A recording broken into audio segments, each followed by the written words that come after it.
un beau voyage. Nous avons fait un beau voyage. Nous arrêtons à tous les pas. Nous arrêtons à tous les pas. Vivons d'ici dans chaque village. Vivons d'ici dans chaque village. Cueillons les clous des lilas. Cueillons les clous des lilas. Nous avons rencontré des pintos sympathiques. Des lapins prolifiques. Des chapeaux, des garçons. Nous avons rencontré des soifs distingués. Des poules intriguées et des cœurs de pinsons. Nous avons rencontré Monsieur le maire et le curé. La mercière et son frère, leur sœur et sa sœur. Nous avons fait des découvertes. Nous avons fait des découvertes. On refuse du monde dans les nids. Une seule rose, c'est en fête. Enfin, papillon réunis. Nous avons fait un bon voyage. Nous avons fait un beau voyage. C'est le premier jour du C'est printemps. le premier jour du printemps. Les oiseaux se mettent en ménage. Les autres se mettent au ménage.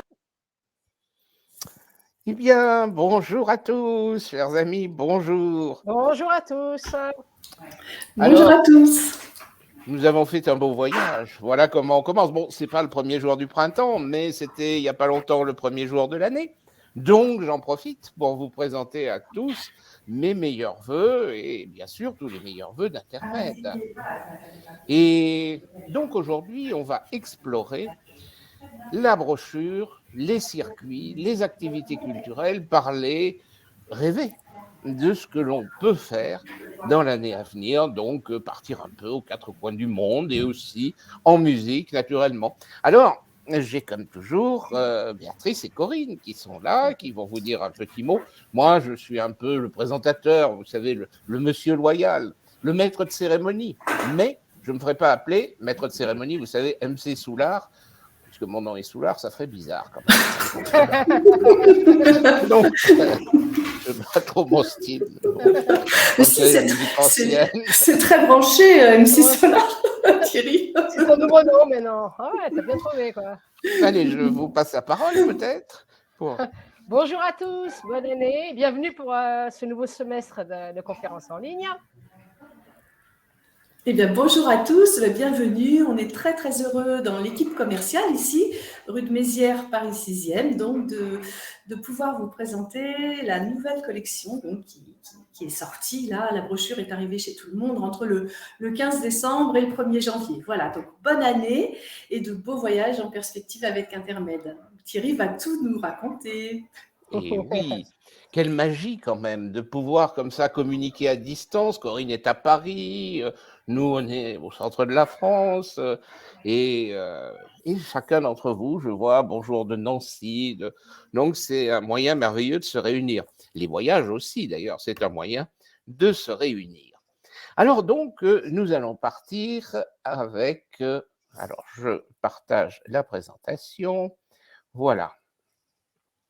Donc, cette nouvelle brochure que vous avez vue, donc vous voyez la couverture à gauche qui est très belle, et il y a des petites brochures, comme vous savez, des brochures thématiques, hein, il y en a déjà une qui est sortie, et donc on vous parlera justement de thèmes, on a plus tard à vous parler la semaine prochaine des événements, on va dire, ou des promenades, des journées. Et puis, on vous parlera plus tard aussi, je crois, début février, n'est-ce pas, des voyages en famille. Hein.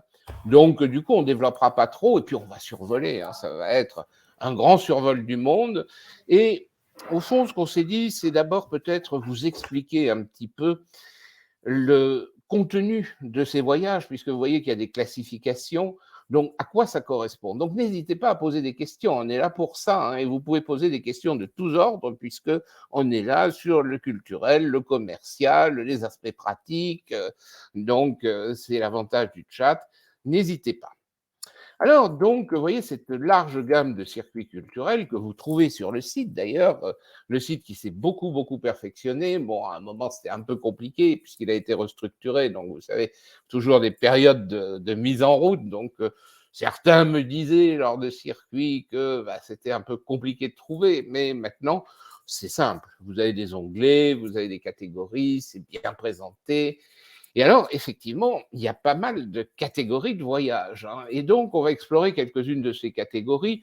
Il y a des sous-catégories, puis vous savez, c'est toute la difficulté. Vous pouvez avoir une croisière tempo, une croisière événement, une croisière tout court, ou des croisières premium.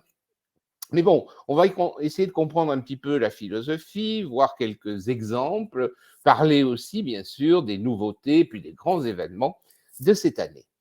Alors, commençons tout de suite avec le voyage en famille. Vous voyez cette jolie citation de Victor Hugo, L'art d'être grand-père. Moi, qu'un petit enfant rend tout à fait stupide, j'en ai deux, ces petits-enfants, hein, Georges et Jeanne, et je prends l'un pour guide et l'autre pour lumière, et j'accours à leur voix. J'ai l'attendrissement de leur dire, ils sont l'aurore. Et on va écouter d'ailleurs, pour commencer, un court extrait.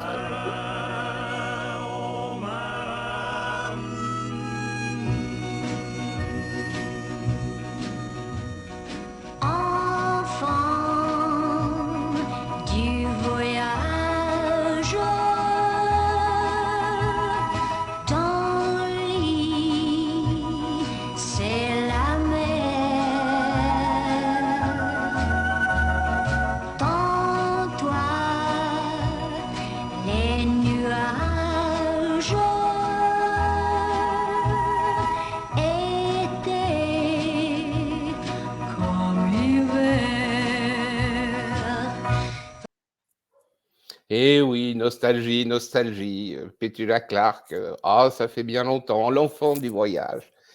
Eh oui, alors voyons un petit peu ce que l'on peut proposer pour les enfants, en quoi les voyages pour la jeunesse d'intermède sont particulièrement adaptés. Alors d'abord, on a des conférenciers, je laisse à Béatrice, qui les connaît bien d'ailleurs, puisqu'elle s'occupe du service culturel, et donc elle est en rapport permanent avec les conférenciers. Elle en a sélectionné quelques-uns, que ceux qui n'ont pas été sélectionnés nous pardonnent. Elle a pris ceux qui faisaient le plus de circuits, mais il y en a plus que ça. Mais elle a choisi, disons, les piliers, en quelque sorte, ceux qui interviennent souvent. Le grand pilier de nos voyages en famille, c'est Yvan Oreinti. Yvan Oreinti qui est historien de l'art, mais aussi qui a été enseignant, professeur en collège, et qui connaît bien donc le jeune public, et qui accompagne donc des voyages en famille, essentiellement en Italie et en Allemagne. Joséphine Roux, c'est aussi une conférencière qui accompagne depuis très longtemps les voyages en famille, essentiellement en Italie. Laurent, qui ne connaît pas Laurent Abri, qui accompagne des voyages intermèdes depuis 15 ans, partout, dans le monde entier, et qui accompagne aussi des voyages en famille, notamment en Autriche, en Égypte. Caroline Georges, c'est une conférencière qui nous a rejoint il y a 4 ans, et qui est une spécialiste de l'Italie, qui a sa carte de guide en Italie, également qui travaille en France aussi. Et c'est une très bonne conférencière, vraiment spécialiste de l'Italie, qui connaît aussi le jeune public. Mais il faut savoir que tous nos conférenciers, ça c'est juste 4 sélectionnés, tous nos conférenciers ont reçu une formation voyage en famille, ou vont en recevoir. Là, on va faire une nouvelle session de formation.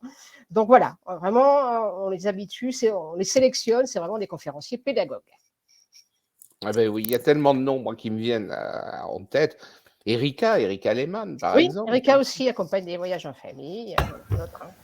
Moi, j'ai fait un très beau voyage en famille avec Jean-Luc Pierre aussi, en Grèce, dans le Péloponnèse. C'était magique. Il y a Philippe Ménard aussi qui accompagne des voyages en famille en Grèce.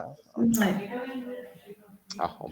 C'est des très très beaux programmes pour les bien souvent en fait grands-parents et petits-enfants. Donc les grands-parents qui emmènent les petits-enfants découvrir le monde antique, la Grèce antique, Rome antique, Naples, Pompéi, l'Égypte. Donc c'est très bien en fait, parce que nos voyages sont adaptés aux enfants qui ont entre 8-10 ans jusqu'à 16-17 ans. C'est vraiment l'époque en fait où bien souvent les grands-parents emmènent les petits-enfants pour suivre le programme scolaire. On étudie l'Égypte en 6e, la Grèce en 5e, etc. C'est très bien. On peut Ah, faire puis des liens avec le programme.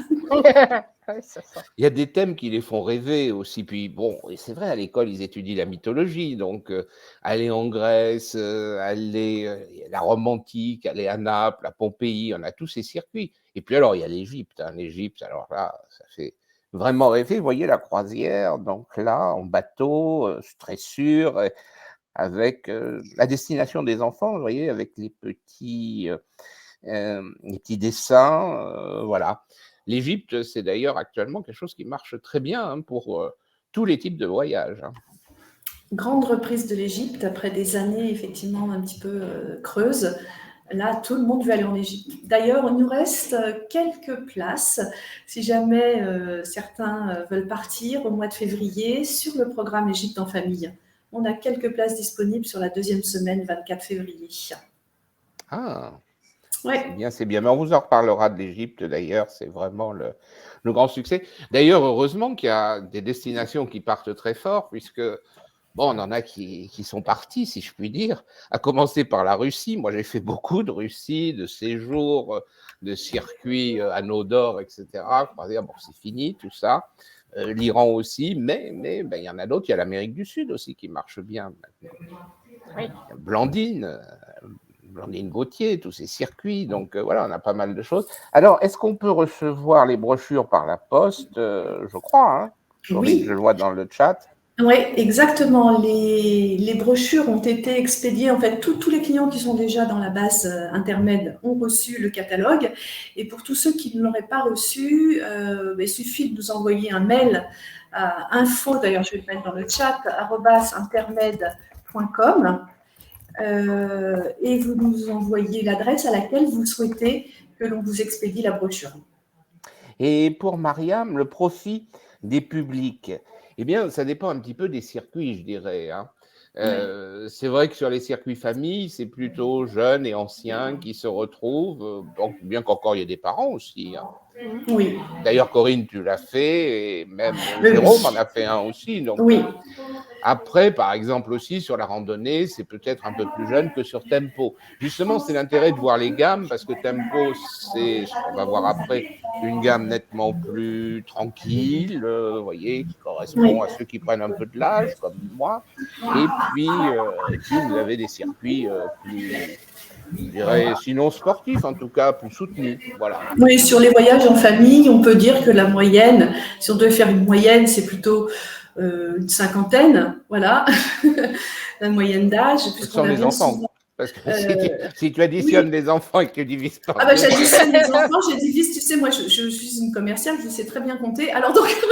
Oui, bon, alors oui, ça veut dire je multiplie par l'âge. Que les adultes ne sont pas des quarantenaires. Bon. La moyenne d'âge est de 8 ans. Et donc, non, en fait, on a bien souvent sur les voyages en famille un ou deux grands-parents, parfois la maman, les enfants.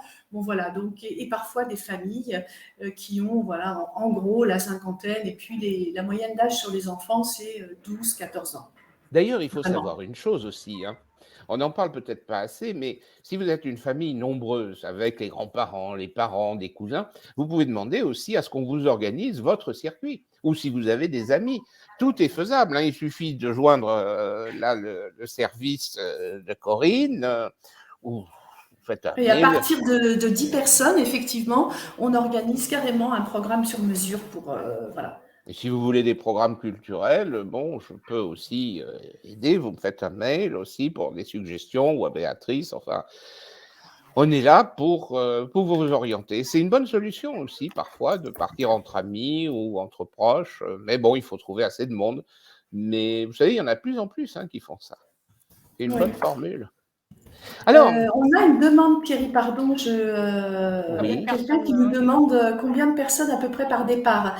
Alors, sur la formule premium, on va être une quinzaine.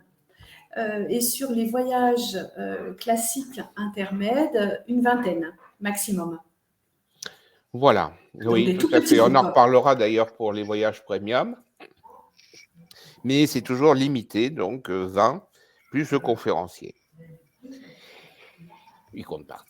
Alors, on peut parler un petit peu des activités pour les jeunes, parce que c'est vrai qu'aller voir uniquement des monuments, D'ailleurs, on essaye aussi d'avoir des voyages avec des paysages, des sites naturels, pas seulement des monuments. Vous imaginez un circuit, moi je fais parfois des circuits cathédrales gothiques, vous voyez 15 églises gothiques en 3 jours, bon, c'est peut-être pas le plus adapté pour un jeune public, il faut quand même, on va pas se mentir, hein.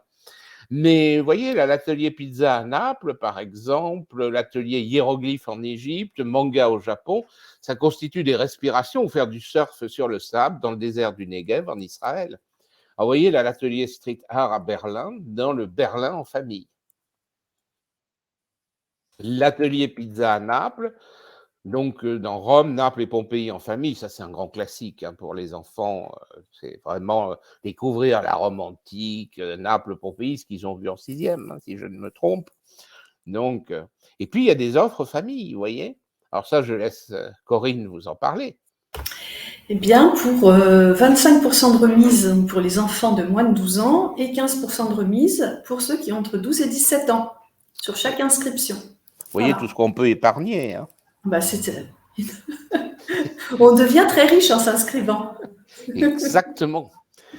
Et voilà les pizzas, donc atelier pizza à Naples, voilà quelques exemples, hein, il y en a tellement d'autres. C'est assez fascinant et qui plaît beaucoup aux enfants, c'est la balade en caravelle à Madère, vous voyez ici. Alors bon, on n'a pas détaillé tout, pas le but de toute façon, vous avez la brochure papier. Si vous ne l'avez pas, ben vous demandez que vous la voulez en papier, vous demandez qu'on vous l'envoie. D'autres s'en sortent mieux avec Internet. Hein. Le site étant très bien fait, maintenant, vous cherchez une destination, vous cherchez un type de voyage. Vous voyez, vous pouvez faire des tris, un conférencier, vous pouvez faire des tris assez précis. Alors, vous voyez, l'offre voyage en famille est large. Hein. C'est l'Europe, bien sûr, Italie, Grèce, Autriche, Allemagne, Portugal, Grande-Bretagne.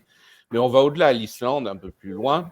Et puis l'Égypte, le Japon, la Laponie, le Maroc, qui est une nouveauté d'ailleurs, je crois, le voyage en famille Maroc. Oui. Et puis même le Mexique. Hein. Le Japon, très très à la mode en ce moment pour les voyages en famille. On prend énormément de réservations sur le Japon. Ah. Et oui, depuis qu'ils ont réouvert, puisqu'on a eu des années Covid assez fermées, mais... Et voilà ici le train d'Harry Potter en Écosse. Et vous savez, c'est le train qui a servi pour le film. Et donc, ils ont eu l'intelligente idée de l'ouvrir donc au public. Et vous pouvez, pour les enfants, évidemment. Alors bon, soyons honnêtes, hein, vous prenez le train, mais vous n'arrivez pas à Poudlard. Hein. Ça, il ne faut pas raconter d'histoire aux enfants. Ils ne vont pas se retrouver à l'école des sorciers. Non, ça, je ne crois pas. Mais quand même, ça les fera rêver un peu.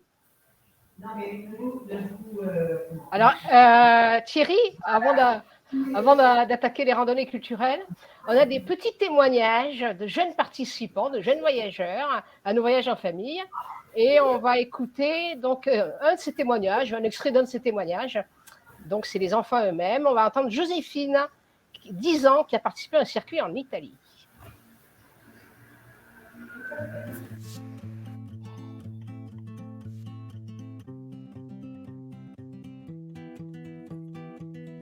Bonjour, je m'appelle Joséphine, j'ai 10 ans et je suis allée à Rome, Naples et Pompéi.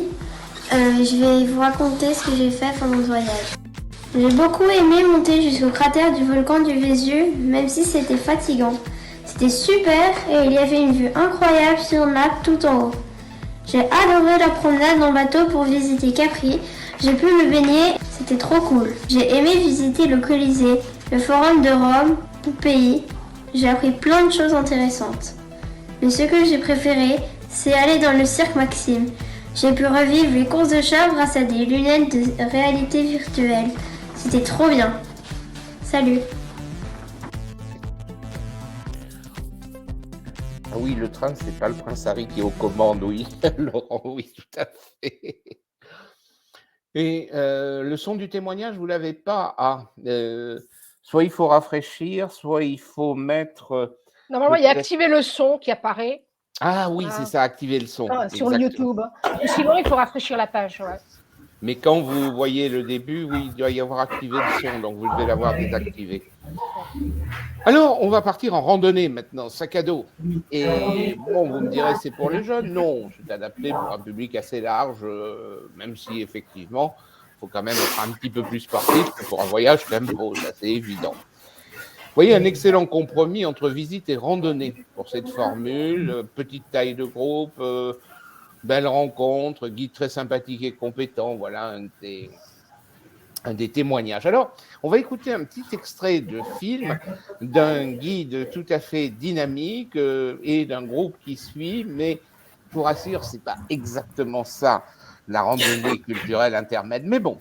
Le plus important, c'est de trouver son rythme, de marcher régulièrement. N'essayez surtout pas d'imiter les autres. Hein? Non. Si quelqu'un prend du retard, c'est pas un problème, on l'attendra. On n'est pas ici pour faire une compétition ou je ne sais quoi. Hein? On est ici pour profiter de la nature. D'accord? Un petit truc pour les bottines. Vous attaquez bien le sol avec votre talon. Vous déroulez le pied et vous poussez avec la pointe. On marche, quoi. Hein? Oui. L'idéal, c'est de respirer par le nez, hein, et de synchroniser votre respiration sur vos pas. C'est excessivement simple, comme ceci. 1, 2, 3, inspiration, petit pas de pause, 1, 2, 3, expiration, et on expulse bien tout l'air qu'on a dans les poumons, hein, d'accord? Et si vous voulez augmenter votre vitesse, eh ben vous n'avez qu'à allonger le pas. D'accord, Mathieu? Et vous allez très vite vous rendre compte que tout votre corps entre en action. Les bras, par exemple, opèrent un mouvement de balancement qui équilibre le mouvement de vos jambes. Vous voyez? Et le bassin entre également en jeu par un mouvement de rotation. Et oui, on apprend tout là sur le moyen de marcher. Tiens, combien de kilomètres par jour? Ben, c'est un peu variable, mais Béatrice, qu'en penses-tu, ou Corinne? Moi, Dépend des voyages. Ça dépend beaucoup des voyages. Ce qu'on peut dire, c'est qu'on a parfois 2 à 3 heures de marche par jour. C'est une moyenne, mais avec dénivelé. C'est pas de la 2 à 3 heures de marche dans Paris où on va être sur des trottoirs, etc. Là, c'est 2-3 heures de marche qui vont parfois être sur du terrain un peu en montagne ou un peu en descente, sur des petits chemins. Donc, il peut y avoir des petits cailloux, il peut y avoir, je pense au Luberon, où on a des petits chemins escarpés. Donc, ça, il faut aimer marcher et avoir la condition physique pour pouvoir grimper et redescendre un petit peu. Voilà, donc ça, c'est important. Ouais, ben moi je m'y suis jamais risqué, hein. Et de toute façon en plus maintenant ça va être le voyage tempo. Début d'année on avait un invité indésirable, un 4e Covid. Ça m'a laissé des séquelles comme d'habitude articulaires, donc vous me verrez jamais. Tu abandonnes la randonnée. Mais nos clients adorent les randonnées. C'est vrai que cette thématique de randonnée culturelle permet d'aborder les destinations à la fois par la culture, mais aussi beaucoup de nature, beaucoup de promenades. Par rapport aussi à des voyages intermèdes classiques où on va au restaurant. C'est sûr qu'avec un car, on ne peut pas passer au même endroit. Hein, voilà, ça c'est sympa. Et on fait des pique-niques, on fait des petits pique-niques parfois en extérieur. Voilà, la thématique randonnée donne ce côté un peu plus convivial et moins citadin, c'est sûr. Et ça a beaucoup de charme. J'ai écrit il n'y a pas longtemps un bouquin justement sur le chemin de Stevenson. Oui, c'est vrai. Un peu de pub d'ailleurs. Et donc, c'est vrai que j'aimerais pouvoir le faire, mais bon, il faut adapter. D'ailleurs, vous avez sur la difficulté des voyages des jauges, exactement. J'allais dire des échelles, mais c'est plutôt des jauges qui vous permettent de situer un petit peu, parce que c'est sûr qu'il ne faut pas partir si vous êtes perclus d'arthrose sur un voyage où vous allez monter pendant 3 heures. Hein. Je ne ferai pas, moi. Donc, voilà, c'est adapté, on va dire, mais il faut... Et n'hésitez pas à vous renseigner même, hein, si vous hésitez, parce que après c'est ennuyeux si on se trompe, on va dire, de niveau de circuit, donc mieux vaut en discuter si vous avez des doutes. C'est pas toujours évident de savoir. Et justement, il faut de bons conférenciers, mais qui accompagnent aussi et qui connaissent véritablement les aspects physiques, pratiques. Il faut savoir faire un pansement aussi, on ne sait jamais. Hein. Donc, voilà, là, Béatrice, tu les connais. Hein, oui. D'ailleurs, on avait fait il y a quelques années une formation aussi, avec les conférenciers qui accompagnent des randonnées culturelles. C'était près de Chambéry. Il y avait un guide de haute montagne qui était intervenu, donc formation théorique et pratique, ensuite repérage dans la montagne, dans la neige. Il Voilà, a expliqué comment faire l'ascension de l'Annapurna, non peut-être c'est pas ça, vraiment. oui, c'est ça. Mais bon, c'est pas pour nos randonnées culturelles. Ah, mais non, nous, c'est quand même d'un très grand confort. Hein. Il y a pas de sac à dos, pas de nuit sous la tente. On n'est pas dans les randonneurs. Pas du tout, pas du tout. Alors, Mais on peut prendre des bâtons de randonnée, par contre. Hein. Oui, ça, on a le droit. Ça, c'est bien, ouais. Yvan Orenti, on le retrouve, hein, parce que lui aussi, c'est un pilier de cette gamme, hein, donc des randonnées culturelles. Dès le départ, dès la création des randonnées culturelles, il a participé, il a accompagné des voyages des randonnées culturelles. Il a aussi participé à la conception des programmes et des voyages. Hein. Il habite dans les Alpes, donc il connaît bien le terrain et il connaît bien les randonnées. Il accompagne beaucoup en Italie. Yveline Allely, qui est une géographe, une spécialiste des jardins, qui aime bien aussi le milieu naturel, accompagne aussi beaucoup de randonnées culturelles, notamment en France et en Italie également. Jean-François Martine, qui est vraiment qui est à la fois géographe, historien, tout le monde vante ses qualités humaines. Il accompagne aussi c'est vraiment quelqu'un de très sympa et qui accompagne aussi les randonnées culturelles, notamment en Allemagne et en France. Sylvain Métaux, en fait, qui est un petit nouveau, puisqu'il il est conférencier depuis 4 ans, mais qui a déjà son fan club, c'est vous dire s'il est apprécié. Et lui aussi, il accompagne des randonnées culturelles. Voilà, voilà. Il a une bonne tête, hein, Jean-François Martine. Je devrais peut-être essayer des lunettes rondes. Il est sympa. Il est sympa. Ouais. Il y en a quelque chose. C'est vrai. Il a un petit air de famille avec toi, c'est vrai. Ouais. C'est pas pour autant. Bon, on n'en dira pas plus. C'est intéressante et c'est vrai que c'est un petit peu compliqué les voyages pour handicapés. Personnes handicapées, ça dépend du handicap et il n'y a pas encore des voyages dédiés. Ça existe hein, parfois, mais là, c'est plutôt vers le voyage tempo et je crois que là, il faut en discuter véritablement. C'est-à-dire, il faut prendre contact. Hein. Je ne sais pas ce que tu en penses, Corinne, mais ça dépend aussi du handicap. J'ai eu parfois des personnes non-voyantes, mais qui étaient accompagnées par quelqu'un. Là, ça pose aucun problème. Quelqu'un qui est en fauteuil roulant, c'est déjà beaucoup plus compliqué. Mais s'il a un accompagnant, on peut l'orienter vers un circuit genre tempo, pas trop fatigant. Mais il faut qu'il y ait un accompagnant par contre, hein. Ça c'est important. Oui, c'est impératif. On a quelques cas sur des programmes, voilà, mais il y a toujours effectivement une personne qui accompagne. Quand Intermed sera très gros, peut-être qu'on lancera ça un jour. En Angleterre, j'ai déjà vu le voyage médicalisé. Et il y avait même carrément une camionnette qui suivait avec du matériel, etc. Mais bon, c'est quand même quelque chose de très particulier. Mais bon, qui sait, on fera peut-être un jour, mais il faudra grandir. Mais surtout, prenez contact quand il y a des doutes. Alors, marche et découverte culturelle. Mais on peut marcher dans des endroits extraordinaires. Bien sûr, il y a les Cévennes. Moi, je pense toujours à mes Cévennes. Hein. Voyage avec un âne dans les Cévennes. Une ânesse, Modestine, Stevenson. Mais on peut aller beaucoup plus loin et on peut marcher dans des sites absolument merveilleux qu'on découvre sous un autre aspect. Petra, par exemple. Vous voyez ici, en bas à droite, le Der, c'est-à-dire cet étroit défilé qui aboutit au pied de Casnay, c'est-à-dire le monument le plus célèbre de Petra et qui donne accès au site. Donc c'est par là qu'on arrive. Mais ça, tout le monde marche pour y aller de toute façon, sauf ceux qui ont vraiment des problèmes moteurs. Là, ils ont des carrioles. Avant, à une époque, on y allait à cheval, vous savez. Je me souviens, mais c'était il y a 30 ans, même plus, que carrément, on montait à cheval. Et puis moi, comme j'avais fait de l'équitation à l'époque, il me lâchait les rênes. Bon, aujourd'hui, le pauvre cheval, ça lui fera un gros poids. Mais à l'époque, donc, on pouvait faire ça. Mais aujourd'hui, donc, on a aussi le Vadiroum, que vous voyez là, et tout un ensemble, on va dire, de randonnées qui sont vraiment un dépaysement total.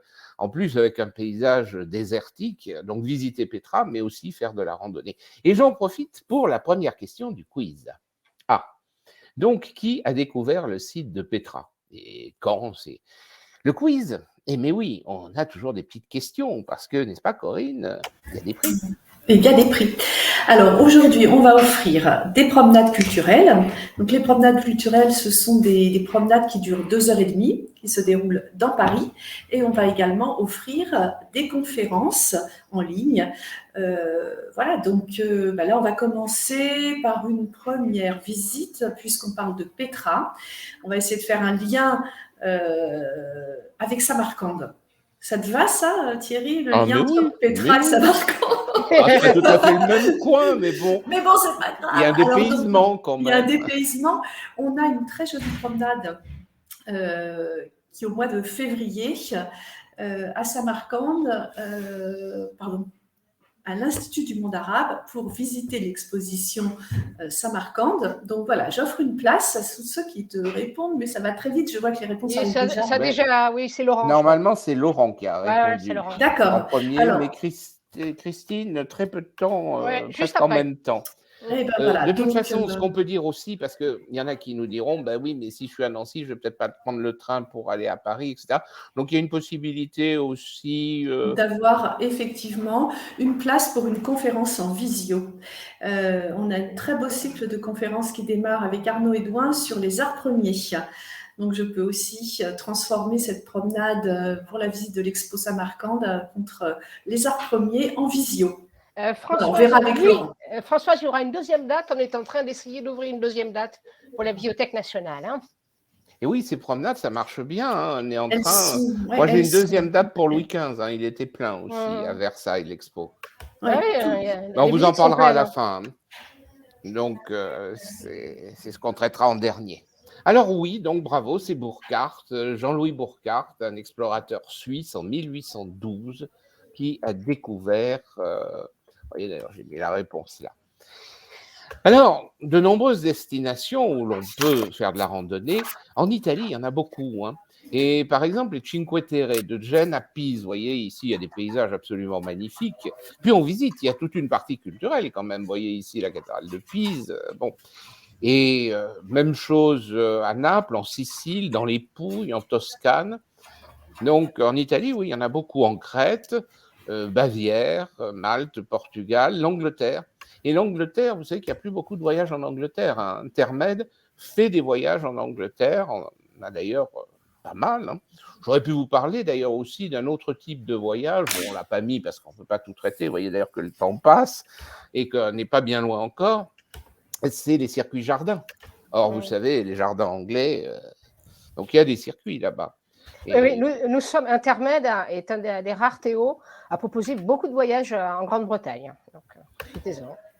ouais, dont des voilà. jardins, j'insiste bien. Dans les jardins, Ah parce oui, qu'il y en a on beaucoup en Angleterre. Oui, oui. Allez, vite, entre guillemets, mais vite, on a la féerie des jardins du sud de l'Angleterre. Ouais. Donc là, on est dans le Kent, avec de sublimes manoirs et jardins. Et on a les fameux Cotswolds, donc la très belle région des Cotswolds, où là, on va aller voir les petits villages, enfin, ce sont les villages de carte postale, magnifiques, avec des jardins incroyables.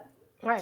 D'ailleurs, il y a une newsletter il n'y a pas très longtemps sur les jardins, donc vous pouvez la retrouver. Il y a du contenu hein, dans les newsletters, enfin j'essaye, puisque j'en rédige beaucoup, celles qui ont du contenu culturel, et vous les retrouvez en chronique sur le site, hein, parce que après, Marion, qui dirige le service marketing, les fait figurer dans les chroniques. Donc vous pouvez les retrouver. C'est intéressant, par exemple, l'histoire du jardin anglais. Donc, j'avais traité ça il y a déjà quelques semaines, je crois. Donc, voilà, c'est thématique. La Jordanie aussi, vous voyez, il y a une newsletter. Donc, ça enrichit un petit peu, si vous voulez, rebondir sur telle ou telle question. Puis alors, il y a plus lointain, l'Arménie, la Géorgie, ça c'est original aussi. L'Égypte, bien sûr. En Égypte, on fait tout. Croisière, on marche, on va avec la famille à l'Égypte. Alors, un petit témoignage avant de commencer avec les voyages tempo. Petit témoignage d'Alain Godu, qui est un guide qui accompagne des voyages en Jordanie, des randonnées culturelles. On fait un extrait, hein, on ne va pas tout regarder. Hop.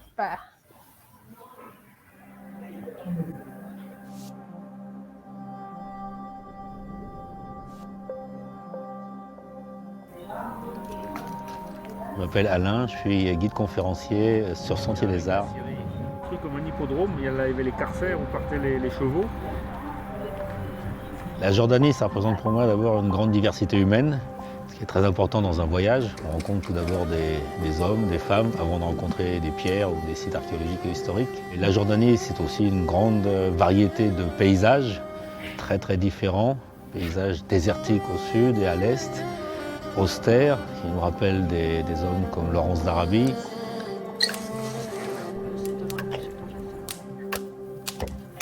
Si on remonte vers le nord, Amman, ça nous rappelle le Proche-Orient, Dubaï, Koweït, les grandes villes modernes.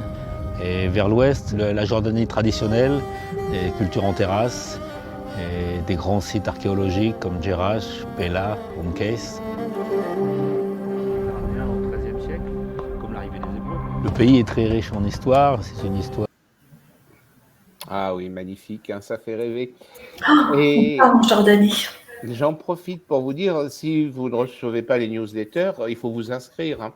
Vous les recevrez très facile à demander. Ben, merci, Mariam. Les newsletters sont très riches. Bon, celles que je rédige, j'en fais pas mal, donc du contenu. J'essaye de faire pour le mieux, donc ça me fait plaisir. Alors, on va parler maintenant d'une autre gamme, tempo, le rythme modéré. Vous voyez, j'ai mis un escargot, bon, c'est peut-être un peu exagéré quand même, hein, mais bon, c'est un clin d'œil. Qui va piano, va sano et va lontano, un proverbe italien. Et la deuxième question de mon quiz, elle est plus facile. Quel chanteur a mis en chanson ce proverbe? Encore Laurent. Ah bon, mais Laurent, non, ça va être Josiane maintenant. Josiane, alors. On n'a pas encore posé la question que ça. Bravo Laurent. Bravo Laurent. Mais alors, Laurent, alors attention. On pourrait prévoir un prix d'excellence en plus, mais ça serait symbolique. Donc, si Laurent habite Paris, il faut qu'il passe nous voir à l'agence pour boire une petite coupe de champagne pour la bonne année avec nous. L'invitation est lancée. Chi va piano va lontano, chi va lontano va sano. C'est ainsi que chantait un jeune piémontais, tout en faisant les vendanges, près d'une fille aux yeux d'ange. Elle cueillait des raisins, lui n'en cueillait pas un. Elle lui dit montrant une grappe, un baiser si tu l'attrapes. Oui, après je me suis dit, j'ai quand même, dans la question c'est trop facile, j'ai mis chanteur corse. Et oui, donc né à Ajaccio, sinon aussi. Enfin voilà, un peu de nostalgie. Et voyez ici la cérémonie du thé à Tokyo, on prend le temps sur ces circuits. Alors voyons un petit peu les caractéristiques. Les vols directs, ça c'est important, et des départs pas trop tôt le matin du premier jour. Ça, vous savez, depuis le temps que je voyage, donc maintenant moins, comme je vous l'ai dit, mais c'est des choses que j'ai beaucoup entendues, que j'ai moi-même déplorées, des rendez-vous parfois très tôt, parce que ça dépend des compagnies aériennes. Alors c'est vrai que pour avoir des voyages dont les prix soient les plus intéressants possibles, parfois il faut partir très tôt. Les correspondances, c'est pas forcément lié au prix, vous savez, c'est lié aussi au fait que quelquefois on a des difficultés à trouver des vols. Vous savez, je vous prends un exemple tout simple, hein. Je me souviens d'un voyage, je crois, à Moscou, enfin bon, peu importe où, on avait un vol direct. Et puis, il se trouve qu'il n'y avait pas assez de monde, donc les places sur Air France ont été laissées, parce qu'il y a un moment, il faut les payer. Et après, il a fallu en trouver parce que il y a eu des inscriptions tard, c'est tout le problème des inscriptions tardives. On est passé par Copenhague, ça coûtait plus cher, on a mis plus de temps, vous voyez, donc c'est ça aussi, c'est parfois compliqué. Donc n'imaginez pas que quand il y a des correspondances, c'est parce qu'on essaye de la jouer low cost, hein. C'est souvent très compliqué, d'ailleurs, il y a un service transport à internet qui travaille très bien et qui essaye toujours de faire au mieux, hein, avec Valérie et d'autres. Voilà, et donc départ pas trop tôt le matin, ça c'est important. Il y en a effectivement qui doivent venir coucher à Roissy, par exemple, parce que vous avez un rendez-vous à 7 heures, même avant parfois. Enfin bon, on évite hein, autant que possible, mais donc ça, voilà, c'est une des caractéristiques. Et vous voyez ici le Rajasthan, vous voyez qu'on fait des circuits tempo loin aussi, mais le rythme est plus tranquille, comme vous allez le voir. Et puis, on prend le temps aussi, vous voyez, la dégustation, Rajasthan. Alors, les hôtels sont accessibles à l'autocar, donc il n'y a pas à marcher pour porter les bagages, ça arrive. Bon, autant que possible, on prend des navettes. Vous savez, à Salzbourg, même sur le circuit classique, le parking est hors de la ville. Bon, on prend des taxis, l'hôtel envoie des taxis. Mais parfois, c'est très compliqué. Donc, l'hôtel, là, normalement, correspond exactement, ou alors il y a un service transfert, mais qui est réservé avant. Donc, l'hôtel, l'autocar peut s'arrêter devant. L'ascenseur aussi, c'est important parce qu'on a parfois des hôtels de charme. Bon, il y a un étage, on ne va pas mettre évidemment sans ascenseur des hôtels à 4 ou 5 étages, hein, bien entendu. Mais vous voyez, pour ceux qui ont du mal à monter les escaliers, ben voilà, c'est une question aussi importante. Le port des bagages, ça aussi. Bon, il n'y a pas à porter sa valise. Une position centrale, donc qu'on n'ait pas, lorsque par exemple on visite une ville, qu'on n'ait pas à marcher beaucoup. Alors bien sûr, il y a toujours, je dirais, une part de marche inévitable. Prenez par exemple Rome, hein, vous avez quand même beaucoup de secteurs piétonniers, on ne peut pas circuler en car comme on veut. Ville italienne, c'est assez compliqué. Mais enfin, on essaye de faire au mieux pour ceux qui ont des difficultés à marcher. Si vous avez de l'arthrose dans le genou, je pense à ça parce que j'en ai, entre autres d'ailleurs.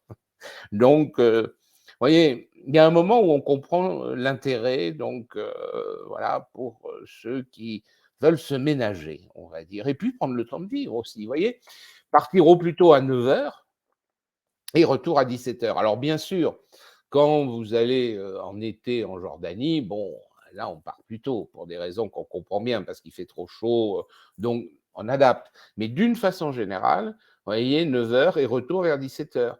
Souvent d'ailleurs, vous avez des piscines dans les hôtels. Il y en a qui disent oh, on aimerait bien aller se baigner, ou un spa. On aimerait aller au spa, vous voyez. Donc on peut faire des circuits parfois même très loin, comme le Japon, qui marche très bien, de Tokyo à Kyoto, magnifique circuit culturel, mais en même temps, on prend le temps de vivre, on prend le temps de respirer, vous voyez. La cérémonie du thé. Et dans des circuits qui vont loin, mais qui sont tranquilles, tempo, par exemple l'Afrique du Sud. Vous voyez, parce que bon, on se dit, ah oui, partir en Afrique du Sud, c'est crevant, c'est... Non, non, non. Vous voyez, ici, c'est petit, c'est lodge que vous avez, donc, et puis la nature, mais on est transporté. Hein. Afrique du Sud, d'ailleurs, on peut y aller sans s'épuiser. Hein. D'ailleurs, on y était il n'y a pas très longtemps. Il y a même 2 mois, même pas. Et finalement, bah, on n'avait pas à crapahuter. De toute façon, vous savez, quand on est, par exemple, dans un parc comme Kruger, c'est sûr que vous n'allez pas vous promener à pied. Hein. Sinon, ça risque de se terminer très mal. Donc, c'est exclusivement en car ou en voiture. Prendre des photos aussi, prendre le temps, s'imprégner du lieu, ça aussi, c'est important. Ah, vous allez me dire, je fais vraiment là la publicité pour Tempo, mais oui, c'est parce que sans doute je me sens plus en phase maintenant. Et on peut aller bien sûr en Europe, mais beaucoup plus loin. Vous voyez, le Rajasthan, par exemple, on a parlé du Japon, l'Égypte, l'Afrique du Sud, Jérusalem. Il y a un circuit à Jérusalem aussi, vous voyez, à gauche, circuit culturel Tempo, ou alors à Salzbourg, justement. Ce qu'aiment bien nos clients dans les voyages tempo, c'est prendre effectivement le temps de flâner aussi. C'est vrai que sur les grands voyages incontournables, les grands classiques d'intermède, le rythme est assez soutenu, que ce soit en nombre de visites et puis en contenu culturel, alors que dans Tempo, eh bien, le rythme culturel reste le même, mais on prend le temps, on peut s'arrêter boire un verre entre 2 visites, manger une glace, boire un café, faire un petit peu de shopping tranquillement, rentrer effectivement à l'hôtel pas trop tard, se baigner. Donc ça, c'est très, très, très apprécié. Ah oui, ça c'est... Ben, d'ailleurs aussi, les fins de journée, quand on est au centre-ville, on peut aller se balader aussi après 17h, hein, vous voyez, ou prendre un café quelque part, enfin, ou comme je le disais, aller au spa. Alors, la petite question, d'où est tirée la citation, là, tout n'est qu'ordre et beauté, luxe et Bernadette. C'est Bernadette. Ouais. Bravo, bravo, bravo. Alors, pour Bernadette, j'ai un petit cadeau quand même. Une petite sortie. Alors, on a une exposition dans Paris toujours. Alors, au choix, on verra avec Bernadette, on va échanger par mail. Mais ça peut être donc effectivement l'Institut du monde arabe de Samarcande, l'exposition Kimono, on a la Bibliothèque nationale, on a Cluny, on a plusieurs promenades, donc on verra avec Bernadette. Voilà. Eh non, c'est pas les fleurs du mal. Non, non, non. Ah, C'est l'invitation au voyage, évidemment. Et j'ai choisi l'invitation au voyage, donc, comme vous voyez. Alors, on va parler de cette gamme premium qui s'appelait anciennement Éméris, comme certains d'entre vous le connaissent sous ce nom, mais encore entre parenthèses, ou plutôt voyage d'exception. Donc, ça correspond bien. Avec des hôtels luxueux. Il y a un degré, on va dire, de qualité qui parfois même débouche sur des palaces, des hôtels mythiques. Vous voyez, moi, ce qui me fait rêver, c'est le Londra Palace à Venise. C'est comme le Danieli d'ailleurs. D'ailleurs, certains voyages vont au Danieli, d'autres au Londra Palace, ça dépend. Le Londra Palace, vous voyez ici sur la Riva degli Schiavoni, c'est là il y a un hôtel qui ouvre sur la lagune. Vous voyez ce que l'on voit de la chambre. Hein. Et Tchaïkovski a composé sa 4e symphonie depuis sa fenêtre de la chambre 108. Donc, vous voyez, si vous êtes inspiré, vous pouvez y aller, écrire. Dans les Cévennes, alors ça sera des conférences. Hein. Ah, les Cévennes, magnifique, Bernadette. Oh, j'y suis de cœur, moi, là, depuis Stevenson, je quitte plus les Cévennes. Et donc, voilà, c'est magnifique hôtel. Il y a d'autres hôtels mythiques. Bon, on ne va pas faire le tour, bien sûr, de ces hôtels. Donc, le choix des hôtels est très important.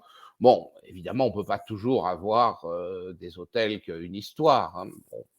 Mais en Égypte, par exemple. Et le Marriott au Caire, qui est construit autour du palais central de Gézira, pour accueillir Napoléon III et son épouse Eugénie pour l'ouverture du canal de Suez, 1869. Le Hall Cataract à Assouan, ou le Winter Palace, que vous voyez à gauche à Luxor. Et le Hall Cataract, c'est là, vous le voyez à droite, où on a tourné le film Mort sur le Nil, tiré du roman d'Agatha Christie, hein, avec Peter Ustinov, vous vous souvenez. Donc c'est vrai aussi que le charme du lieu est important. Hein. Le confort, mais pas seulement. Hein. Alors, dans ces moments d'exception, c'est aussi des sites qui sont ouverts exceptionnellement. Par exemple, je prends l'exemple de Rome, parce que, évidemment, mais vous en avez au Maroc, par exemple, aussi. Hein, donc, regardez des sites. Et à Rome, les palais privés, qui sont fermés au public et donc négocient des ouvertures exceptionnelles. Mais aussi visiter, par exemple, la basilique Saint-Marc le soir, quand il n'y a plus personne. Des visites vraiment, parce qu'il y a une telle foule. Hein. D'ailleurs, on le fait pratiquement systématiquement aussi à Rome, à la chapelle Sixtine. C'est important aussi, parce que, vous savez, quand on est dans une foule immense, on n'a pas la même approche que quand on est entre quelques initiés. Et imaginez Saint-Marc de Venise, illuminé dans la pénombre, avec un petit groupe comme ça. C'est magique. Et des moments magiques, on en a aussi, vous voyez, en Namibie, par exemple, avec des paysages extraordinaires. On prend, par exemple, un apéritif dans le désert. Hein. Au Sultanat d'Oman, bon, pour l'instant, le circuit n'est pas encore en ligne, mais on l'a déjà fait. Vous avez aussi, comme ça, repas dans le désert, etc. Ou les croisières d'exception au Spitzberg. Vous voyez, donc des moments un peu hors du commun. Et puis, le plaisir des sens, ça en fait partie, les dégustations, l'étude du vignoble. Vous voyez, par exemple, la Toscane, bon, j'ai pris cet exemple, mais il y en a plusieurs, particulièrement en Italie, autour de l'œnologie et de la gastronomie. Vous voyez, entre les fromages que vous voyez, le vin, bien sûr, et aussi visiter des caves, passer dans des villages. Vous voyez, donc c'est une approche différente qui n'empêche pas, bien sûr, les visites classiques. Hein. N'imaginons pas qu'en Toscane, on ne mettra pas les pieds à Florence, hein, bien entendu, qu'on visite, mais on ouvre aussi sur d'autres aspects. Les petits groupes. Donc ça, on en parlait, hein, Corinne, c'est entre 7 et 15, maximum 15, donc c'est des groupes plus petits. Alors, vous voyez ici, un voyage d'exception, ou alors des paysages extraordinaires. Donc Afrique du Sud, Namibie, Botswana, Zimbabwe, vous voyez les chutes du lac Victoria, un endroit superbe absolument. Ce qu'on peut retenir sur les voyages premium globalement, c'est que on a bien souvent, faut regarder sur chaque voyage grand classique intermède, on a la catégorie premium qui a été préparée. Comme ça peut laisser l'opportunité de découvrir la même destination, mais dans d'autres conditions, avec des adresses parfois secrètes, une hôtellerie de charme ou de luxe et un plus petit groupe encore autour du conférencier. Voilà, c'est une alternative qui est souvent proposée. Donc au moment quand vous vous renseignez sur la destination, n'hésitez pas à nous demander si on a la gamme premium en fait, la même chose en premium. Eh oui. Bon, bien alors on va passer aux croisières.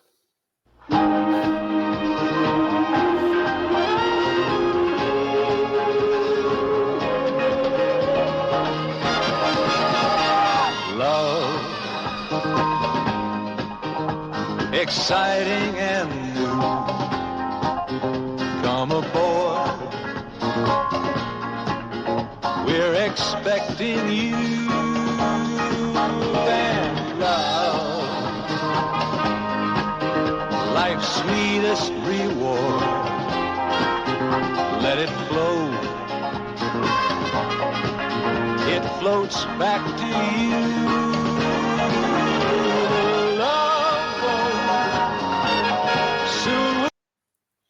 Bon, je ne sais pas si toutes les croisières sont sur des love boats, faut peut-être pas.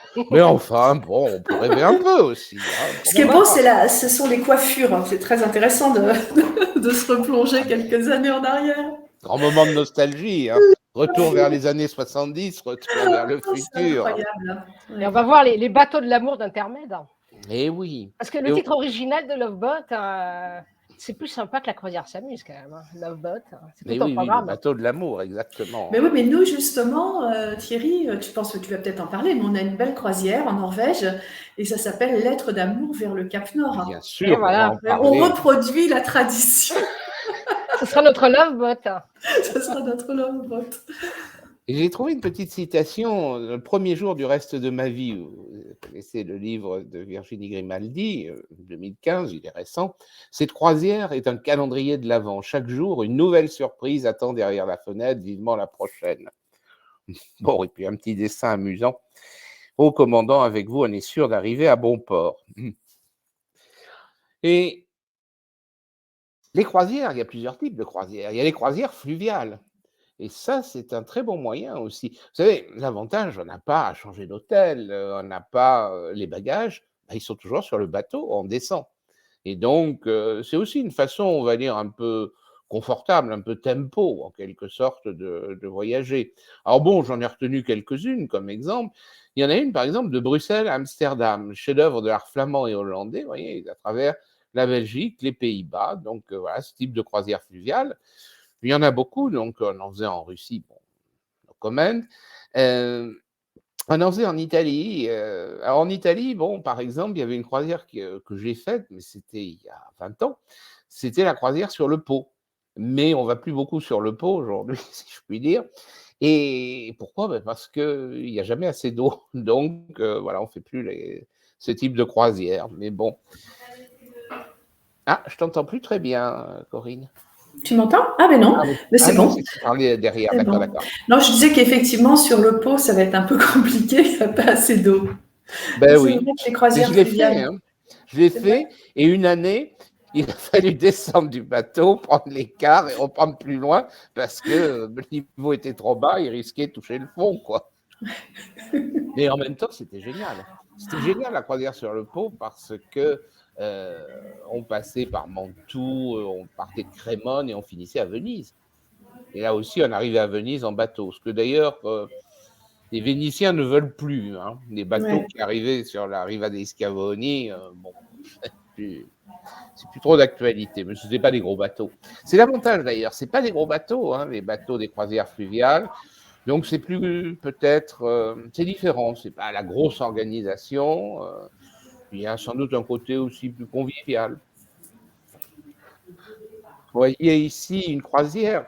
Donc, du coup, bon, si le Pô a disparu, on a des nouvelles croisières, par exemple le Douro, hein, pas très connu, ça, la croisière Espagne-Portugal, vous voyez, qui est une façon aussi très originale. Ça marche bien d'ailleurs, je crois, la croisière sur le Douro. Oui, ça plaît. Puis les paysages sont très très jolis sur le Douro. Ah oui. Toutes les vignes, c'est très joli. Alors, il y a les croisières maritimes, bien sûr. Donc, les croisières dans l'Adriatique, bien connues.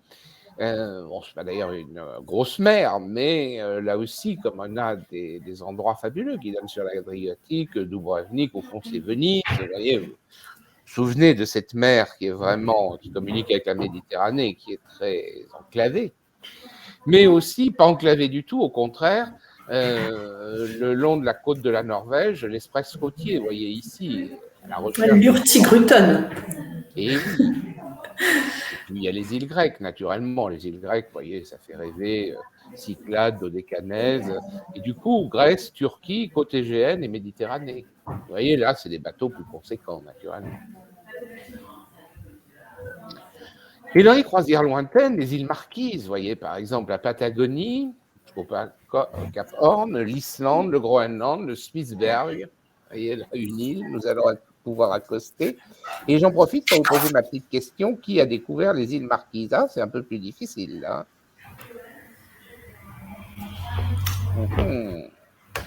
Ah oui, là, c'était un peu trop facile, ces dernières questions. Ça se corse. Qui a découvert les îles Marquises? Monsieur le Marquis, non. Moi, j'ai une petite idée. Rabat, non. Oui, hein, Thierry. Tu as une idée? Alors, ah oui, je crois que je l'ai vu. Oui, ah bah oui, mais ah oui, ça c'est le problème. Qui a découvert les îles Marquises? Eh bien, le problème, c'est que c'est toujours Bernadette. C'est Bernadette qui a découvert. Bon, ben elle aura 2 confs. Hein. Mais oui, parce qu'en plus, je crois que Bernadette disait qu'elle habitait dans les Cévennes. Donc, on va lui offrir le cycle entier des conférences d'Arnaud. Ah ben voilà. Super, Voilà. Ah, très bien. Ah, puis en plus, c'est des paysans, hein, Cyclard des paysans. Ier. Ouais. Et oui, c'est l'espagnol Alvaro de Mendana qui a découvert les îles Marquises en 1595. Pourquoi ça s'appelle Marquise? Parce qu'il avait le vice-roi du Pérou, son protecteur, Garcia Hurtado de Mendoza, était marquis de Cañete. Et donc, pour son épouse, la marquise. Vous voyez, c'est français, mais ça a été découvert par un espagnol. Alors, dans les croisières, bien sûr, il y a cette croisière extraordinaire aussi, l'Égypte. Ça, il fallait que je vous la cite, parce que actuellement, il y en a beaucoup. Et vous savez, en Égypte, c'est très pratique, c'est même assez rassurant aussi, hein, parce que je crois, j'avais une question sur la sécurité, et c'est véritablement... Ah, Maria m'a trouvé en même temps que Bernadette, je ne sais pas. Ah, mais alors, est-ce que Marianne habite Paris? On va poser ex aequo. Bon, tu verras. On va traiter ça par mail, en dehors de la conférence. En dehors. Alors, les voyages musicaux, il faut que j'avance un peu, hein, le temps passe. Ah, mais Dans Laurent dit juste... Ah, Thierry, je te coupe, oui. hein, parce que vraiment, il y a Laurent qui nous dit qu'effectivement, il a fait la croisière Marquise sur l'Art à Nuit et que c'était extraordinaire. Et oui, on partage avec Laurent ce bonheur, c'est un voyage extraordinaire. Et d'ailleurs, ça a tellement de succès qu'on a 2 dates programmées là sur cette année pour les croisières Marquises, en octobre et en novembre. Celle d'octobre est déjà complète et on a un départ le 30 novembre où il reste encore quelques places pour les amoureux des îles et qui auraient envie de partir découvrir les Marquises. Très, très beau voyage. Oh, j'aimerais bien y aller, tiens. On se disait Bah avec oui, on va y aller. Pas en tant que conférencier, hein. Ça, c'est pas dans mes compétences, mais bon. Alors, parlons de musique. Sans musique, la vie serait une erreur. On connaît cette magnifique citation de Nietzsche, qui d'ailleurs l'avait utilisée à plusieurs reprises dans des lettres et qui l'a écrite ensuite dans Le Crépuscule des idoles en 1888. Et en même temps, vous voyez ce petit dessin humoristique des chocolats Guérin-Boutron, ça ne nous rajeunit pas, une note pénible, et vous avez l'enfant qui est en train de jeter sa poupée, là, dans le trombone. Voilà, voilà. Alors, il y a les festivals. Bon, on ne va pas les détailler tous. Je me suis arrêté sur les festivals de piano. Et d'ailleurs, vous voyez le quiz numéro 6, hein, ça succède à un rythme effréné. Qui a inventé le pianoforte? Un nom, éventuellement une date. Alors, les festivals de piano. Vous voyez l'Escapade en Touraine, festival de la Grange de Mêlée qui avait été fondé par Richter dans les années 70. On va à Chartres, Angers, Tours. Ça dure 3 jours, donc, et vous avez 2 concerts. C'est très bien, hein, je l'ai fait pendant longtemps. Je le referai peut-être d'ailleurs, comme c'est assez court. Le festival Chopin, dans la maison de Georges Sand à Nohant, et avec le Berry Roman, ça normalement je le fais, si j'ai récupéré mes jambes, mais j'espère quand même dans 6 mois. Le festival Chopin à Varsovie, vous voyez, donc pour les amateurs de piano. Alors, il faut que je regarde. Cristofori, bravo, Catherine, c'est bon. Et donc, la Roque d'Enterron, celui qu'on appelle la Mecque du piano, et puis ça aussi, c'est moi qui le fais avec les 3 abbayes cisterciennes, vous voyez, le Toronnet, Sénanque et Sylvacane. Et puis, très beau aussi, dans le cadre des Jacobins de Toulouse, dans le cloître, piano jacobin. Alors, on visite Toulouse, bien sûr, Saint-Cernin, mais aussi on va à Moissac, on va à Albi. Alors, on a raccourci, il faisait 5 jours, donc on a enlevé Conques cette année, parce que c'était très juste, très serré. Donc, finalement, vous voyez, ce sera un peu plus tranquille. Le prix est un peu moins élevé, évidemment, puisqu'il y a une nuit d'hôtel en moins, du quart, etc. Voilà, donc ces festivals de piano, les principaux, bon, j'en ai peut-être oublié, mais il y a bien d'autres festivals. Alors, on ne va pas les détailler tous. J'aurais pu vous parler du festival de Beaune, avec musique ancienne lyrique, donc opéra ou musique sacrée. J'aurais pu vous parler du festival de Prades, vous savez, fondé par Pablo Casals, sur plus une certaine diversité d'ailleurs, mais enfin c'était le violoncelle au départ, et bien d'autres festivals, j'en oublie. Alors, on va s'arrêter quand même sur quelques festivals exceptionnels, et en particulier le Festival d'Opéra de Munich. Alors là, il y a plusieurs dates, bien sûr, et en fonction des dates, vous pouvez écouter Lohengrin de Richard Wagner, bien sûr, avec Florian Vogt, vous voyez, dont vous voyez la photo. Alors, Béatrice va vous en dire d'ailleurs quelques mots. Non, c'est juste pour te dire c'est la grande wagnérienne. Moi, je suis plutôt sur la musique ancienne, pour ceux qui me connaissent. Ah bah, je suis musique ancienne aussi, les deux. Ah ben, la musique ancienne, c'est plutôt moi qui t'ai entraîné sur ces chemins, mais tu étais quand même une wagnérienne, pour être honnête. Je vais préciser qu'en mars sortira une brochure dédiée aux voyages musicaux. Donc, vous pourrez voir un petit peu tout ce qu'on fait, les festivals, les voyages à l'occasion des spectacles dans les grandes salles d'opéra d'Europe. Donc, voilà. Donc, pour le Festival d'Opéra de Munich, il y a toujours un très beau programme. Lohengrin, Tristan et Isolde aussi avec René Pape, Anya Arteros, Stuart Skelton. Donc, ça va être vraiment un bon moment. Così fan tutte, Don Carlo avec Ludovic Tézier. Sandrine Pio, que j'apprécie beaucoup. Sandrine Pio, elle a beaucoup chanté de musique ancienne, d'ailleurs. Oui. Voilà, c'est mêlé. Donc, toujours un très beau programme. Il y en a pour tout le monde, en fait. Il y a pour les wagnériens et pour les amateurs de musique ancienne. D'ailleurs, vous savez que j'en profite pour vous dire qu'on redécouvre Mozart d'une façon, je dirais, beaucoup plus exacte, authentique, parce qu'on était habitué à des opéras de Mozart qui étaient avec des accompagnements d'orchestre gonflés, survitaminés, des instruments modernes, etc. Et de plus en plus, on fait des études musicologiques, et par exemple le continuo. Bon, Mozart utilisait le clavecin, mais après on mettait le piano, et ben on met le piano forte. Ça, ils font ça d'ailleurs aussi à Salzbourg, la Mozart-Voreux, il y aura un opéra là. Bon, malheureusement, je ne peux pas y aller. D'ailleurs, si parmi vous il y en a qui étaient inscrits sur le voyage, toutes mes excuses, mais comme vous aurez bien compris, c'est totalement indépendant de ma volonté.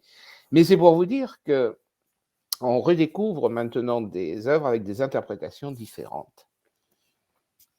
Un petit extrait alors, tu disais, Béatrice? Ah, l'extrait, ça va être avec... Ah oui, c'est après. Non, attends, tu vas trop vite. Ouais, voilà. Avec Alexandre Kantorov. Et oui, le concert de piano Alexandre Kantorov, vous savez, le petit génie du piano, c'est le fils d'ailleurs du chef d'orchestre Jean-Jacques Kantorov, qui était en Auvergne, orchestre. Et il a remporté le Grand Prix Tchaïkovski de Moscou. Et d'ailleurs, on va entendre son final, en fait, avec le deuxième concerto de Tchaïkovski, avec lequel il a gagné ce prix Tchaïkovski. Et Alexandre Kantorov sera au programme de nombreux voyages musicaux, vous verrez, et en particulier l'escapade musicale à Naples, où il y a un concert, comme vous voyez à l'écran, au Théâtre San Carlo, un concert d'Alexandre à Kantorov, mais aussi vous pourrez assister à la Valkyrie de avec Jonas Kaufmann. Le San Carlo, vous voyez, c'est un théâtre absolument magnifique. C'est le 3e plus ancien. Vous avez évidemment le petit théâtre de Malte des Chevaliers, qui est un peu plus ancien, mais le San Carlo, c'est la plus belle salle, hein, véritablement. Vous savez, magnifique. Alors, la Fenice a brûlé, mais la Scala n'est pas si ancienne. Hein. J'ai mis aussi la réponse à la question, vous voyez, Bartolomeo Cristofori, à partir de 1709, et ça a été perfectionné ensuite par un Allemand, Johann Gottfried Silbermann. Cristofori a surtout été un théoricien. Hein. Voilà. Donc, alors, on va entendre Alexandre Kantorov lors de sa finale gagnée. Et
magnifique.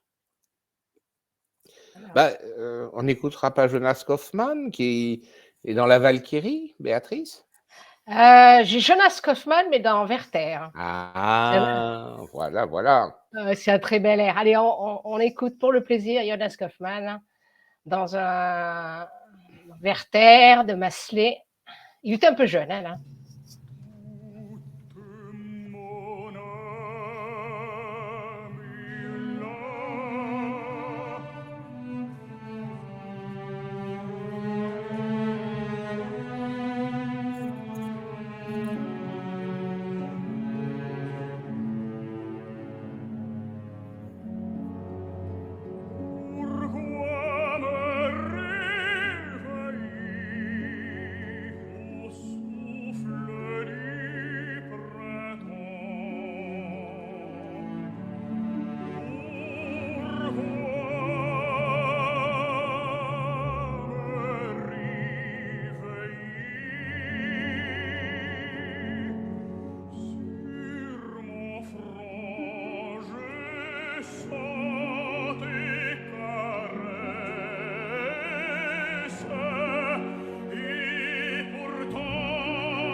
Ah, pourquoi me réveiller?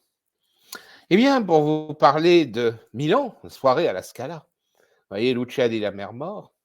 Alors, Béatrice, Juan Diego Flores, hein, des grands noms là aussi. Oui, Juan Diego Sonia Flores, Yoncheva. Sonia Yoncheva et Anna Netrebko, que des grandes. Ah oui, Macbeth de Verdi. Très, très beau programme. Hein. Ça. Alors, évidemment, ce sont des circuits différents, donc vous choisissez en fonction des dates les spectacles. Salle mythique aussi. Et les interprètes, vous voyez le festival Menuhin Nachstadt avec Renaud Capuçon, Alexandre Kantorov, hein, encore On retrouve. Alexandre, et oui. Joyce Di Donato qui sera au festival de musique de Dresde. Et puis Jonas Kaufmann à Encore Vérone. lui. Et oui, Ah, Aïda. il sera en concert et il y aura 2 opéras de Verdi aussi, Aïda et la Traviata, donc vraiment trois grandes soirées musicales. Ah. Et puis il y a Bayreuth, bien sûr, on fait Bayreuth hein, aussi. Oh. Donc c'est Claire d'ailleurs que vous connaissez, Claire Gréby, qui est la conférencière, je crois. Hein. Oui, il y a Claire Gréby, il y a aussi Yvan, si je me souviens bien, Yvan Morinti, parce qu'on a 2 dates hein, normalement. Ah, formidable. C'est un gros Oui, succès. Bon, c'est vrai, c'était c'est une date. C'est très difficile, hein, vous savez, il y a des listes d'attente et tout, mais ça y est, maintenant, on non, y c'est est. bon, c'est bon. Il a fallu attendre longtemps, mais vous savez qu'individuellement, vous pouvez vous inscrire, ça dure plusieurs années hein, avant d'avoir des places. Ça s'est un peu amélioré, mais bon, c'est quand même un privilège de pouvoir y aller comme ça. Hein. Voilà. On a des places au mois d'août, le 2 et le 18 août. Voilà, ouvert à la vente. Il faut se dépêcher parce qu'il y a déjà plusieurs options. Beaucoup de clients attendent l'ouverture. Ça part vite. Ah oui, ça alors là. Voilà, donc on peut s'inscrire dès maintenant. Ce temple, n'est-ce pas? Et Wagner, vous savez, le premier qui a fait éteindre la lumière dans la salle. Une autre vision. Auparavant, l'opéra était éclairé partout. Alors, il nous faut parler des voyages, événements, expositions. D'ailleurs, le temps passe. Hein. Et donc, quelques grandes figures, célèbres violoncellistes, Dominique de Villancourt, Ève Ruggieri, qui accompagne d'ailleurs plusieurs voyages. Et puis, on parlera aussi de l'énorme exposition Vermeer à Amsterdam. Alors, le festival de Pentecôte à Salzbourg avec Ève Ruggieri, donc un voyage événement. Vous voyez le partenariat avec Radio Classique. Hein. On a Orphée Eurydice de Gluck, très très beau d'ailleurs, et une œuvre peu connue hein, de Haydn, Béatrice. Attends, oui, c'est l'Anima del Filosofo de Haydn, dont le sujet est aussi le mythe d'Orphée, puisque c'est le thème de ce festival de Pentecôte. Et cette œuvre a été jouée pour la première fois en 1951, a été créée en 1951 par Maria Callas, parce qu'au départ, Haydn n'a pas pu la créer. Oui, ils ont mis le temps pour la créer, mais elle a été tombée dans l'oubli. Oui, Cecilia Bartoli, Rolando Villazon, qui d'ailleurs dirige aussi la Mozartwoche de janvier. Et c'est Cecilia Bartoli qui dirige le festival de Pentecôte. C'est ça. Échange de bons procédés. C'est ça, il s'envoie l'ascenseur, comme on dit. Mais... Et Ève Ruggieri, qui est très sympathique. Moi, j'ai eu l'occasion de faire un voyage événement avec elle à Salzbourg, mais justement au festival de Pentecôte. Et c'était d'ailleurs un éblouissement, les concerts, hein, véritablement. Ouais. Et Ève Ruggieri reste avec le groupe hein, pendant tout le voyage. Ça, c'est important. Elle n'est pas juste là pour apparaître quelques minutes ou faire une conférence. Elle accompagne vraiment les participants, elle fait les visites, elle anime effectivement 2 ou 3 conférences sur les opéras. En général, donc avant l'opéra ou le lendemain, un petit peu de débriefing du sentiment de tous les participants sur les opéras vus le soir, etc. Donc c'est très enrichissant et elle est vraiment incroyable. Et elle aime bien échanger avec les voyageurs. Oui, c'est quelqu'un vraiment elle est très, très agréable. C'est un vrai bonheur qu'elle continue à le faire avec nous parce que elle est très demandée et elle est adorable. On avait parlé de Limoges d'ailleurs, puisqu'elle était passée à l'école de musique de Limoges. Moi, j'étais au conservatoire après, donc j'ai eu l'occasion d'échanger pas mal sur ces vieux souvenirs. Alors, elle fera 2 voyages cette année. Effectivement, voilà, tu parles du deuxième. Voilà. C'est ça, avec les Noces de Figaro et Peter Grimm de Benjamin Britten. Donc, Milan et la Scala. Donc là, 19 au 22 octobre, vous voyez, c'est un beau circuit. Et évidemment, l'occasion d'aller dans ce temple de l'opéra. Et puis, on a la croisière musicale en Norvège, Lettres d'amour en musique vers le Cap Nord.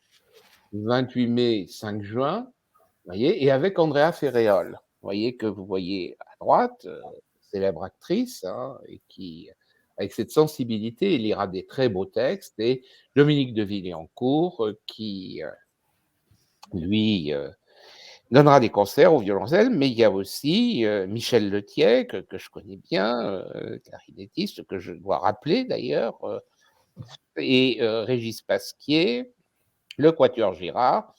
Bon, en même temps, c'est les charmes de la croisière, les paysages superbes et la musique, hein, c'est vraiment exceptionnel. C'est la croisière événement. Oui, et c'est la thématique, donc lettres d'amour, ça fait référence donc aux lettres d'amour que lira donc Andrea Ferréol, les échanges de Maria Callas. Donc vraiment, on va parler de Maria Callas également, et elle sera accompagnée pendant ses lectures au violoncelle par Dominique. J'avais écrit une newsletter justement sur Maria Callas, vous pourrez retrouver ça. Je ne sais pas si, normalement, elle a dû être mise dans les chroniques. Hein. Ouais. Ouais, alors, il ne reste que 5 places. Et oui, c'est ça, il ne reste que 5 places, donc il faut se dépêcher là. Il faut se dépêcher parce que vraiment c'est très voilà. Et surtout qu'on a eu une soirée à la salle Cortot avec des clients intermèdes avant-hier et il y avait beaucoup de demandes. Alors voilà, 5 places pour ceux qui ont envie de découvrir la Norvège. Superbe fjord, on va passer à Bergen, on va aller au Gerangerfjord, on va aller jusqu'au Cap Nord. Donc c'est un programme, les îles Lofoten, un programme magnifique, superbe. Voilà. J'en profite pour dire qu'Andrea Ferréol, elle a beaucoup tourné, joué. Elle est connue pour La Grande Bouffe, mais bon, c'était assez particulier comme film. Elle a fait des films, on va dire, très profonds. La Grande Bouffe, c'était le souvenir d'un film un peu délirant. Dans les croisières musicales en Croatie, donc, un événement, cette croisière à bord d'un yacht privatisé. Vous voyez, alors donc un petit bateau, ça c'est important. Des concerts avec Dominique de Villancourt, donc arrivé à Dubrovnik, ainsi, mais aussi visiter des îles comme Korčula, Split, bien sûr, Spalato, le palais de Dioclétien, donc il y a de très très beaux sites aussi.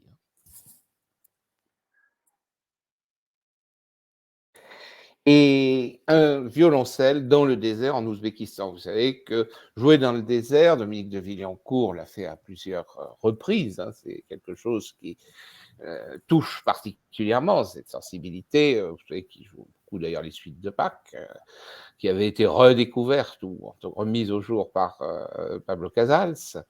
Et donc, dans ces sites, vous voyez, la route de la soie, vous avez très célèbre ville d'Ouzbékistan, Samarcande, bien sûr, vous voyez ici le Rajasthan, mais aussi Bukhara, Khiva.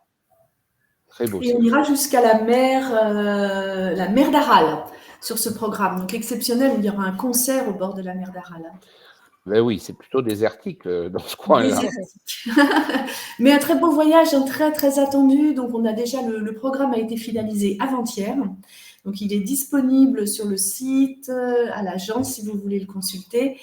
Et voilà, donc très attendu parce que l'Ouzbékistan est une destination effectivement très très demandée en ce moment.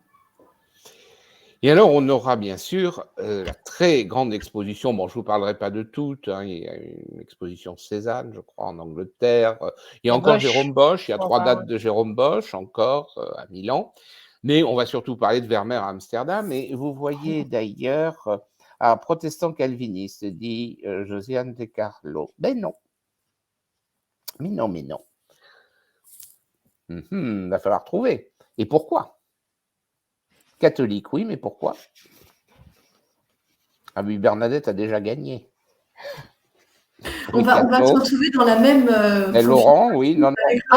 Suite Catherine, à son mariage, Catherine, bravo. Catherine, ouais. Allez, on va le donner à Catherine. À Catherine, mais Catherine a déjà gagné aussi. Bernadette, mais bon, allez. Madame Grosch a déjà gagné. Alors, Madame Grosch, elle va avoir aussi. On en parle, on échange par email. Ou alors Bernadette, qui a aussi déjà gagné. Oui, mais Bernadette a déjà gagné aussi un cycle entier. Ah oui. Bon, on va échanger par email. Tu vois. Dès demain. Et oui, c'était marié. Sa femme, d'ailleurs, était d'une famille très bourgeoise et s'est convertie au catholicisme. D'ailleurs, vous voyez ici, dans ces tableaux moins connus, ces tableaux religieux, l'allégorie de la foi, 1670-74, Metropolitan Museum of Art. Vous voyez, donc Katharina Bollnäs. Alors, j'en profite pour vous dire que cette exposition, donc il y a des tableaux qui ne sont pas exposés couramment, qui sont très loin. On a 7 tableaux en particulier qui ont été restaurés pour l'occasion. Bon, il n'y a pas beaucoup d'œuvres de Vermeer, hein, globalement, en tout cas attribuées avec certitude.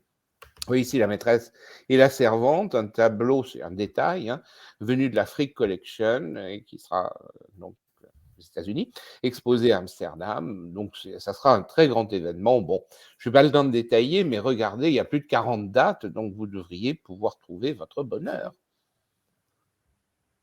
Ça sera un événement exceptionnel. Bon. Alors, juste, Oui. j'ai un tout petit teaser pour présenter nos voyages à Vermeer à Amsterdam. C'est très rapide, hein, je le mets. Hop.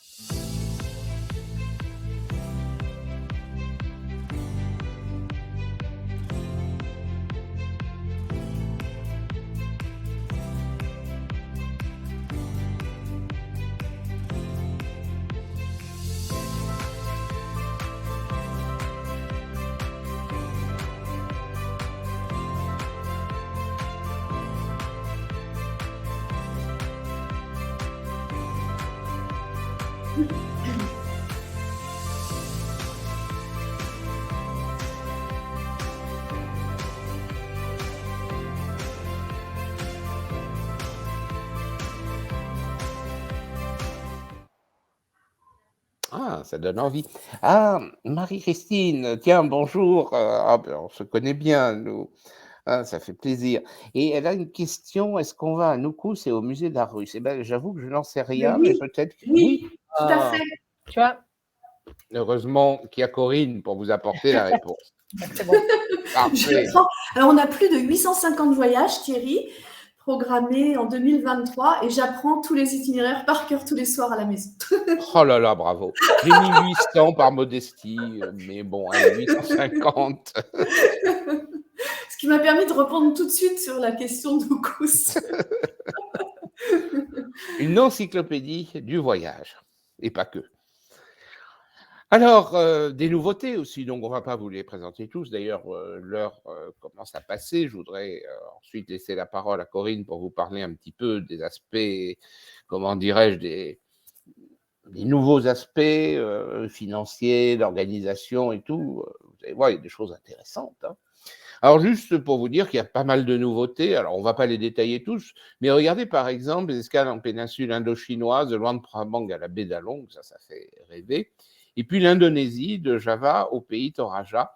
Et vous avez Borobudur, sur lequel d'ailleurs j'ai écrit là dans une newsletter, vous avez dû voir passer ça, hein. Donc, passionnant ce temple, hein, absolument passionnant, hein, avec lieu de pèlerinage, une circonvallation dans le sens des aiguilles d'une montre, une symbolique très forte, enfin, c'est vraiment un haut lieu à la fois artistique et spirituel. Et puis, bien sûr, l'ouverture du Grand Musée égyptien. À partir de l'automne, vous voyez, le premier départ du 15 octobre au 21 octobre, donc à côté du Caire, à Gizeh, on a ce grand musée qui était un projet. Bon, j'espère que cette fois c'est bon parce qu'ils ont reporté, donc on croise les doigts parce que là, écoute, tu sais, j'ai rencontré la semaine dernière, j'étais à l'Office de tourisme d'Égypte et à l'ambassade. Et donc, on nous a dit, mais oui, le grand musée va ouvrir, ça y est, c'est bon, sur le premier trimestre. Quoi. Sur le premier trimestre. Alors, je dis, ah bon, bah alors là, c'est imminent. Oui, enfin, le premier trimestre, sans doute à partir de septembre. Bon, on va croiser les doigts. On va croiser les doigts. Mais en tout cas, ils veulent en faire un événement international. C'est sûr qu'il faut y être, mais… Voilà, ils ont prévu de convier tous les chefs d'État, donc ils ont beaucoup de mal à trouver une date pour faire l'ouverture de ce musée, enfin, faire de cet événement international. Voilà. C'est sûr que ça sera un musée fabuleux, parce que le musée du Caire, du coup, il est fermé, les pièces principales ont été déplacées, donc voilà. On attend. On attend. Remarquez, ça avait permis l'exposition Toutankhamon, hein, à Paris, grâce à ça. Il y a une très belle exposition Ramsès à la Villette, mais c'est moi en photo. Ah oui. Oh, mais j'ai pris une belle photo, vous voyez. Oh là là là là. Oui, il y a une très belle exposition Ramsès à la Villette à partir du mois d'avril. Et on va essayer d'organiser une visite, justement. Oui, et on est en train d'essayer d'organiser une visite, ou plusieurs visites d'ailleurs, que c'est une très très belle exposition qui s'annonce là. Alors voilà, ben maintenant on va parler des avantages clients, donc avec l'offre primo, mais je vais laisser Corinne, la fidélité récompensée. Alors, quand j'ai fait ce petit, on appelle ça un slide, mais enfin ce petit visuel, je me suis interrogé parce que donc 2% sur le prix du deuxième voyage, 3% sur le troisième, 4%. Donc si on fait 100 voyages, on a 100%. Donc voilà, je pose la question à Corinne, comment… Oui. Alors écoute, je vais en parler même à Jérôme, parce que moi… Mais si, on peut faire plein de petites choses. Alors 100%, ça va peut-être être beaucoup, Thierry. Mais 100 voyages, honnêtement, ça a beaucoup aussi. Alors, c'est une bonne introduction pour parler des offres, effectivement, qu'on réserve à nos clients. Donc, à partir de cette année, en 2023, il y a quelque chose de très… Enfin, il y a deux offres qui sont très intéressantes. Donc, une offre premier voyage. Donc ça concerne on va dire tous les clients qui ont entendu parler d'Intermed, qui nous connaissent par l'intermédiaire d'amis, du bouche à oreille, mais qui n'ont pas encore voyagé avec nous. Et donc, à chaque fois qu'un nouveau client va venir s'inscrire et qu'il n'a jamais voyagé, jusqu'à fin janvier et même mi-février, je vais prolonger l'offre, je pense, on a 100 € de réduction pour le premier voyage. Donc ça, c'est une très, très belle offre. Et puis, la deuxième offre qui va plaire aux clients, alors eux qui sont très habitués à Intermed, qui connaissent notre fonctionnement. Vous savez que jusqu'à présent, pour faire partir les voyages, parfois, on a un minimum de participants. Et donc, on disait, entre 8 et 12, on veut vraiment faire partir, mais on appliquera ce qu'on appelait un supplément petit groupe. C'est-à-dire que pour faire partir le voyage, on vous demandait d'ajouter au prix total du dossier, on vous demandait d'ajouter 50, 60, 80, parfois 100 €. Donc, c'est terminé à partir de cette année. Une fois que vous avez acheté votre voyage, le prix est définitif, ça ne change plus. Il n'y a plus de supplément. Voilà. Donc ça, c'est bien. C'est-à-dire qu'une fois que vous êtes inscrit, c'est terminé. Vous avez la garantie de partir et il n'y a plus de supplément. Donc ça, c'est une offre très intéressante. On a toujours les offres primo, l'offre fidélité, tu en as parlé. On a une offre parrainage aussi. Si vous recommandez Intermed à vos amis, vous recevez lors de votre inscription 75 € et lorsque votre ami s'inscrit, il reçoit aussi 75 € pour son premier voyage. Voilà, donc ça, c'est des offres qu'on a préparées pour cette année 2023. Voilà, oui, donc c'est ce que vous voyez ici, donc l'offre primo, donc là, il y a un petit logo qui apparaît à côté du voyage. Voilà. Donc, et c'est pour pousser à s'inscrire aussi suffisamment tôt, parce que vous savez, au dernier moment, c'est souvent très compliqué quand il reste des places. Donc, ça permet d'y voir clair, surtout par exemple pour les festivals, c'est important, vous savez. C'est quelquefois 2 mois avant, ils demandent combien de places. Alors, soit on en prend trop, soit on n'en prend pas assez, c'est compliqué. Hein. Oui, voilà. Quelqu'un nous dit, Christine nous dit effectivement, le minimum d'inscrits pour un départ ne change pas. Bien sûr, parce qu'effectivement, comme ce sont des départs en groupe avec des conférenciers, en général, on arrive à maintenir les départs à partir de 6 personnes. Voilà. Ce que je veux dire là-dessus, c'est qu'effectivement, on disait tout à l'heure avec Thierry qu'il y a 800 et quelques voyages qui sont programmés cette année. Regardez, ou quand vous vous renseignez auprès de l'agence, vous venez nous voir par téléphone ou sur le site, il y a déjà des voyages qui sont garantis. Il y a plus de 250 départs qui sont déjà garantis. Donc, si vous voulez être sûr de partir quand vous choisissez un voyage parce que vous avez une date impérative, etc., regardez les départs garantis en priorité. Là, c'est sûr, ça ne bouge plus ensuite. C'est important parce qu'effectivement, souvent, on s'inscrit, on est déçu. Donc, c'est pour, on va dire, lutter contre ce problème parce que c'est vrai qu'il y a quelques années, il y en a qui me disaient « Ah oui, je me suis inscrit sur tel voyage, il a été annulé. » Et c'est vrai que le but, c'est d'avoir le moins d'annulations possible. Oui, exactement. Ça, Non, c'est très non, fréquent. voilà. Donc à partir de 6, on maintient les départs. Et puis effectivement, il y en a déjà 250 qui sont garantis. Donc je pense qu'on peut trouver son bonheur. Ah, il y a une question aussi, Daniel, quand on voyage seul. Et quand on voyage seul, on peut partager la chambre, hein, c'est bien ça. Exactement. Donc on a, il y a de façon traditionnelle un supplément single si on souhaite prendre une chambre single. Et sinon, on a la possibilité de s'inscrire dans une chambre à partager. Et donc, Internet se charge, lors des inscriptions, de trouver quelqu'un pour partager la chambre. Et quelquefois, il y a des gens qui ont de la chance parce qu'ils ont demandé à partager, mais il n'y a pas une autre personne. Et donc, du coup, ils se retrouvent en single voilà, sans avoir payé le supplément. Et sans avoir payé le supplément. Et ben, ça arrive régulièrement. Donc, voilà, c'est une chance. Alors, j'en profite pour vous dire aussi à propos de ces suppléments single, parce que j'entends souvent pourquoi c'est si cher le supplément single, etc. Mais c'est facile à comprendre. Aujourd'hui, dans les hôtels, vous savez, la chambre, elle vaut tant qu'il y ait une ou deux personnes. Ou, bon, s'il y a deux, parfois, il y a un léger supplément. Mais du coup, quand il y a deux personnes, le prix se partage, vous comprenez? C'est ça le problème. C'est pour ça qu'il y a ces suppléments single qui sont relativement conséquents parce que ça représente ce que paierait la deuxième personne, quoi, vous voyez. Alors évidemment, s'il y en avait de toutes petites chambres à un prix beaucoup plus réduit dans les hôtels, mais ça n'existe quasiment plus maintenant. Ils ont des chambres vous voyez, qui vendent au prix de la chambre. Dans un Mercure, on ne vous demande pas si vous êtes un ou deux. Vous avez des catégories, standards, supérieurs, etc. Et c'est le prix de la chambre. Donc, si la chambre est à 200 €, du coup, s'il y a deux personnes, chacune paiera 100. Mais s'il y a une personne qui prend seule la chambre, elle paiera 200. Voilà, c'est le secret, c'est de la mathématique. Mais j'en profite pour vous le dire parce que dans les voyages, j'ai très souvent entendu cette question, pourquoi les suppléments single sont si conséquents? Oui, c'est vrai. Ça s'explique. Alors, oui, je vois aussi une question, l'Amérique du Nord ou du Sud. Bah oui, j'aurais bien aimé en parler, mais vous voyez qu'on était censé faire 1 heure, il est déjà 1h30.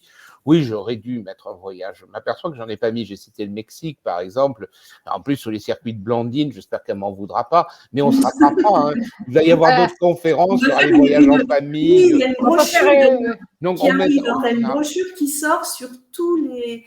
Bon, la brochure générale est sortie entre le 15 et le 30 décembre, on l'a dit tout à l'heure, et il va y avoir effectivement, l'année va être rythmée avec des petites brochures, des extraits justement du gros catalogue. Donc, il y a une brochure qui sort sur tous les voyages long courrier pour tous ceux qui attendent avec impatience de refaire des voyages lointains.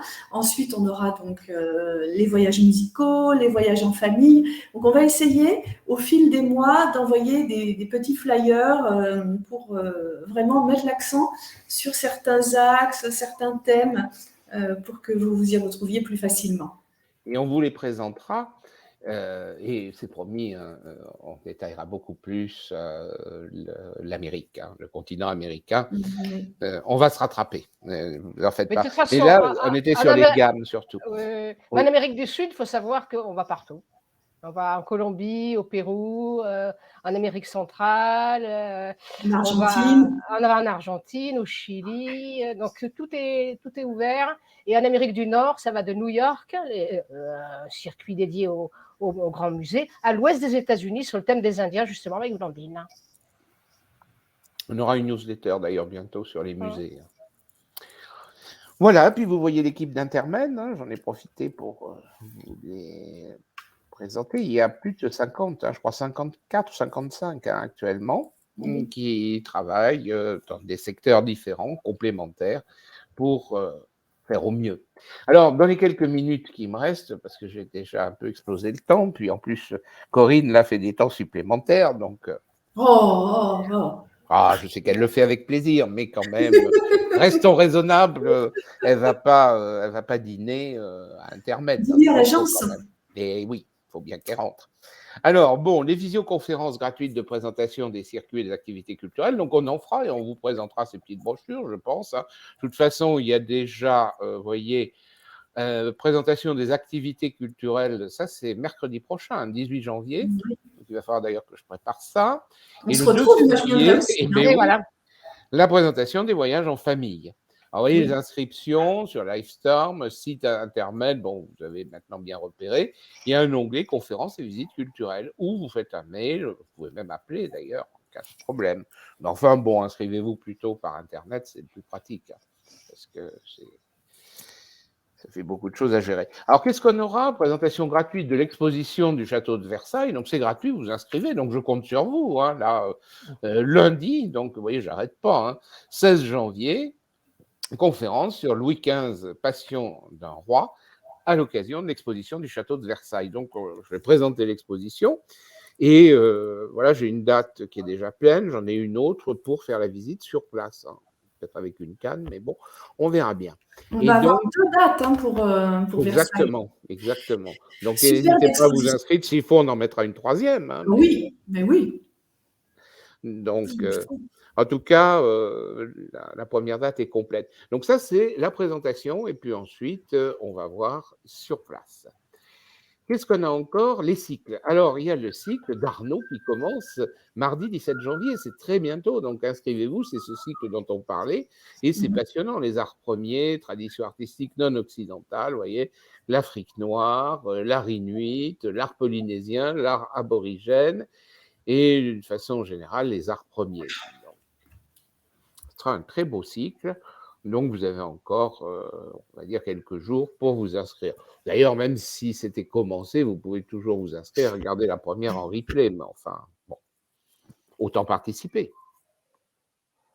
Un peu plus tard, eh bien, c'est moi qui vous retrouverai. Et pour tous ceux qui suivent les rendez-vous de l'histoire, mais pas besoin d'ailleurs d'avoir suivi les autres avant, vous voyez, c'est Henri IV et Louis XIII, la restauration de l'autorité monarchique. Alors, j'avais fait les guerres de religion qui avaient laissé la France dans un état tout à fait pitoyable. Et finalement, il va falloir renforcer la centralisation monarchique et avec des ministres comme par exemple Sully, que vous voyez là, au Richelieu pour Louis XIII, qui ont joué un rôle très important, mais aussi Marie de Médicis, qui a dû exercer une régence. Enfin, cette première moitié du XVIIe siècle, très importante, hein, comme vous le savez, sur 1643, date de la mort de Louis XIII. Richelieu était mort un an auparavant, en 42. Et après, on continuera avec Louis XIV, bien sûr, et on fera tout un cycle sur Louis XV aussi, tout un cycle sur Louis XIV, tout un cycle sur Louis XV. Donc, si vous voulez, c'est une mise en bouche, la conférence de lundi. Et parallèlement, la suite de la Troisième République, la France de la Belle Époque à la Grande Guerre, la Troisième République, vous voyez, donc la France plonge dans la tourmente. Ah, j'ai un logo qui est mal placé. Bon. Donc, alors, le cycle précédent, donc Henri IV et Louis XIII, commence le mardi, ça sera tous les mardis, seulement une fois par semaine. Bon, le temps de préparer et tout, c'est un rythme un peu plus tranquille.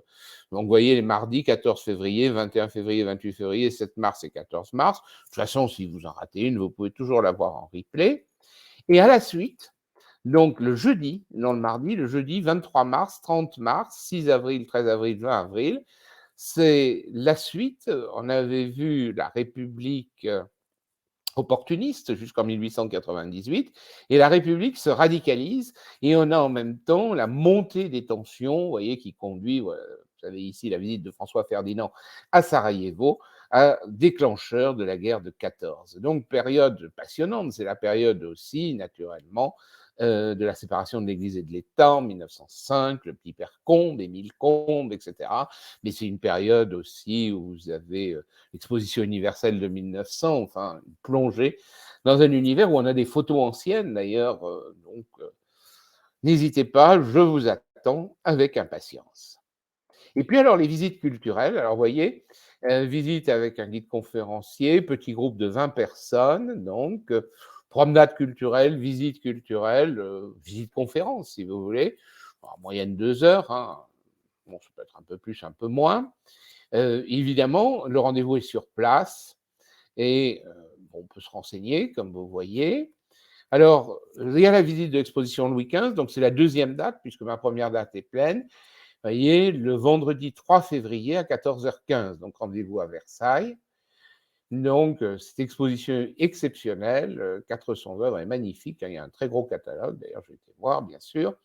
Et donc, c'est un peu Louis XV intime, personnage passionnant, Louis XV, qui était d'une remarquable intelligence, d'un grand sens politique, mais qui en même temps avait des grands moments de mélancolie. Vous savez, cet enfant qui, à la mort de son arrière-grand-père, Louis XIV, avait 5 ans et avait perdu toute sa famille. Heureusement qu'il y avait Madame de Ventadour, qui était sa gouvernante, qu'il appelait Maman Ventadour. Bon, enfin, je ne vais pas vous parler de Louis XV, mais le personnage est absolument passionnant. Et avant de mourir, il avait fait des réformes qui, si elles avaient perduré, si son petit-fils Louis XVI n'avait pas supprimé ces réformes, aurait évité la Révolution. Tout ça, on en reparlera. Et puis, je fais une visite aussi au musée de Cluny le mardi 7 février à 15h, puisque j'en avais déjà fait une là, il y a quelques semaines. C'était complet, donc il y avait de la demande. Du coup, on a mis une autre date. Vous savez, ce musée qui a été entièrement restructuré, réouvert, c'est très, très bien ce qu'ils ont fait, véritablement. Bon, c'est un panorama général, il passe du temps. Après, j'envisage de faire des sections beaucoup plus détaillées. Mais pour une première approche, pour l'ensemble des collections, vous savez, ça va depuis l'Antiquité tardive, le Haut Moyen-Âge, on va dire, jusqu'au début du XVIe siècle. C'est 1000 ans de Moyen-Âge, naturellement. Et c'est très bien présenté, vraiment. Alors, je vous parlerai donc des activités culturelles mercredi prochain. Donc, je détaillerai à ce moment-là. Je les annonce juste à partir du mois de mars, mais on en reparlera plus en détail. L'exposition Kimono au musée du Quai Branly. C'est un conférencier du musée du Quai Branly. Ils sont très bien. Qui le fait, ce n'est pas un conférencier intermède, c'est réservé.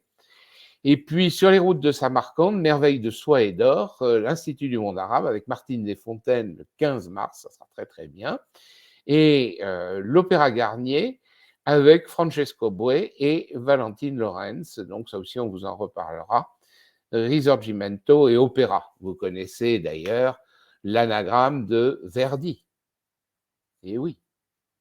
Bon, il n'y a pas de prix là, mais quoi qu'on pourrait, mais enfin. Ah tiens, j'ai des messages en retard. Oui, le supplément single, j'ai expliqué. Ben oui, pourquoi? Oui, il y avait quelqu'un nous demandait si les visites, les promenades dans Paris étaient plutôt en semaine. Donc oui, effectivement, on essaye de les programmer en semaine, mais si nous avons des demandes pour le week-end, c'est une question que l'on se pose nous-mêmes. Donc vous pouvez réagir d'ailleurs dans le chat. Si vous avez envie de faire des visites le week-end, on pourrait l'organiser. En décembre, on avait fait la visite du musée de Cluny, c'était un samedi. Oui. Donc, il y avait des actifs qui travaillaient en semaine, donc à mon avis, c'est pas mal. Ouais. Oui, c'est pas mal. Ouais. Vous m'entendez là toujours? Oui. Parce que votre connexion rencontre un problème. Bon. Non, c'est bon. Bon, parfait, donc il n'y a pas de problème. Donc, qu'est-ce que je voulais dire? Oui, par exemple, le musée de Cluny, je l'avais mis un samedi, donc je peux mettre des week-ends. N'hésitez pas à donner votre sentiment. Il y a une autre question aussi que je me pose, vous savez que je fais des cycles. N'hésitez pas aussi à me donner votre sentiment. Est-ce que des cycles d'histoire de l'art médiéval, architecture, sculpture romane, art du vitrail, peinture, gothique, etc., est-ce que ça serait des thèmes qui vous intéresseraient? Parce qu'en parallèle, je pourrais faire des cycles de ce type-là. Donc, n'hésitez pas. Puis, vous pouvez aussi me signaler en faisant un petit mail. Mais là, déjà, si vous voulez dire si ça vous intéresse. Moi, par contre, ma page est figée. Donc, je vais la rafraîchir. Donc, ça risque de couper un peu. Oui, parce que j'ai plus rien là. Là, tu es sur la dernière image. Toute l'équipe d'Intermède vous présente ses meilleurs vœux. Mais là, l'image. Mais elle y est, c'est bon. Elle y est. Bon, alors je ne rafraîchis pas parce que c'est complètement bloqué. Bon. Je ne sais pas s'il y a d'autres questions. Mais n'hésitez pas, oui. Et puis même, éventuellement, vous savez, j'ai un mail aussi. Donc, vous me dites, vous pouvez le trouver sur mon site, soulard. Non, pardon. Comment c'est déjà? Soulard.paris. Oui, culture@soulard.paris. Culture au singulier Non, c'est soulard.paris. Putain, le site. Oui, le site, c'est soulard.paris. Fatiguez-moi là. Il est temps d'arrêter. Oh là là. Oui, soulard.paris. C'est très simple. Vous tapez soulard.paris. Ça ne peut pas être plus simple. On a Catherine Grosch, Madame Grosch, qui nous dit qu'elle serait très intéressée par des cycles sur l'art médiéval, Thierry. Je sais que toi, c'est ton Ah ben domaine. oui, c'est ma spécialité. J'ai enseigné à l'université, enfin chargé Ben de voilà. cours pendant des On y années, pense l'art médiéval. pas. Ouais, Même la on va y peinture penser. flamande, j'ai fait 7 ans à Paris 1, de licence 3. Donc ouais, je connais pas mal, on va dire. Donc bah oui, mais bon, en même temps, je me passionne aussi pour d'autres sujets. Vous avez vu Louis XV. Ah, on a Monsieur Pépin qui nous remercie pour notre présentation. On le voit souvent dans le chat avec nous. Moi, je reconnais beaucoup de clients, d'amis d'intermède dans le chat. Ça nous fait vraiment plaisir de vous retrouver à travers ces visios. Comme quoi, même en visioconférence, on arrive à créer des liens, à communiquer ensemble. Très Et sympathique. puis, n'hésitez pas aussi comme c'est gratuit, à amener des amis, à proposer à des connaissances de se connecter. Plus on est de fous, plus on rit. Donc, Ouais, exactement. et en plus, nos sondages seront d'autant plus pertinents. Donc, mais oui, on fera quelques sondages, peut-être. C'est toujours utile, parce qu'on ne se rend pas forcément compte. Donc, c'est très bien aussi de pouvoir communiquer comme ça, se donner mutuellement nos ressentis, ce qui permet ensuite de phosphorer et de chercher les meilleures formules, naturellement. Ouais. Bon, je crois qu'il va falloir se quitter. Il va falloir se quitter, c'est l'heure de l'apéritif, Thierry. Mais oui, exactement. 18h40. Presque du dîner, je dirais bien. Voilà, donc bonne soirée à tous. Merci à tous. Merci pour votre fidélité à Intermède. Merci de nous soutenir. C'est vrai qu'on a passé 2 années très difficiles et puis 2023 est la grande année de redémarrage. On est très très heureux au fait de retrouver les clients à l'agence, par téléphone. Tout le monde est au rendez-vous avec des messages mais très très gentils. Et ça, vraiment, ça nous fait un bien fou. Donc voilà, on a préparé des beaux voyages. J'espère que vous allez pouvoir en profiter, partir avec nous, retrouver les conférenciers. Voilà, c'est tout ce qu'on peut souhaiter pour 2023, Thierry. Ah, mais oui. Béatrice. Vous avez la photo là de tout le monde et puis vous voyez oui, il y a des Jérôme photos. d'ailleurs. Ouais, Bon, il n'y a pas tout à fait tout le monde parce que il n'y avait pas Corinne et oui, c'était parce que Non, vous c'était- savez, ça, Internet, il y a 2 endroits. C'est au service production. Là. Enfin, il y avait une partie de la production le jour de la photo. Ça, c'est la photo des locaux, du siège social d'Intermède, qui est au métro Bonne Nouvelle. Et puis, nous, on est à l'agence rue de Mézières. Et je pense que le jour où vous avez fait la photo, on n'était pas, l'équipe de l'agence n'était pas là. Ouais. Il faudrait peut-être faire une photo aussi de ton équipe, Corinne. Ah ben, elle est dans la brochure. Oui, il y en a. Il va falloir me l'envoyer alors. Écoute, mercredi prochain, on la mettra. Ouais, on mettra le service client. Entendu, on les mettra à l'honneur. De l'équipe commerciale. Bon, merci beaucoup à tous. Merci Thierry, merci Béatrice pour cette Merci à toi. Merci. Et puis, on se voit donc mercredi prochain. Mais oui, merci à vous tous. Et puis, on va se quitter quand même avec un petit film. Non, ça ne sera pas de la musique. C'est quelque chose d'étrange que j'ai trouvé. Bon, Amsterdam, vous savez, on en parle beaucoup à cause de l'exposition Vermeer. Donc, que peut-on proposer de pertinent sur Amsterdam, à part Vermeer, bien sûr? Eh bien, les transformations d'une ville. D'ailleurs, ceux qui ont suivi mes cycles sur la Troisième République, j'aurais passé des petits films qui nous montraient l'avenue des Champs-Élysées en 1890, vous voyez, avec les voitures à cheval, les vélos, etc. Et là, on va voir Amsterdam évoluer, donc, depuis le début du XXe siècle. Alors, à bientôt. À bientôt. Au revoir. Au revoir. Tous.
Er is geen stad die ook maar even aan je tippen kan.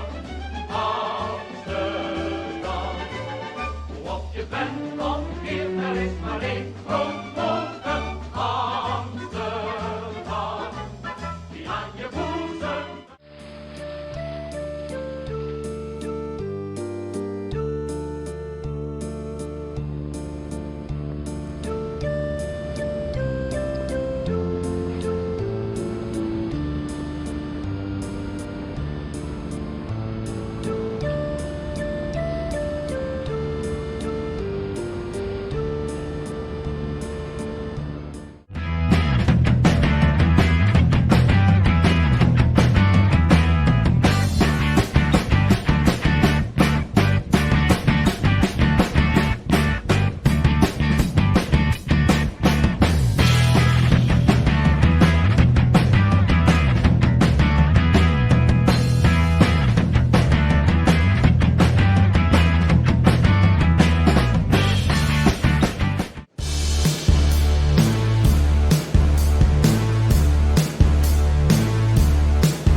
À bientôt. Au revoir. À bientôt. Au revoir.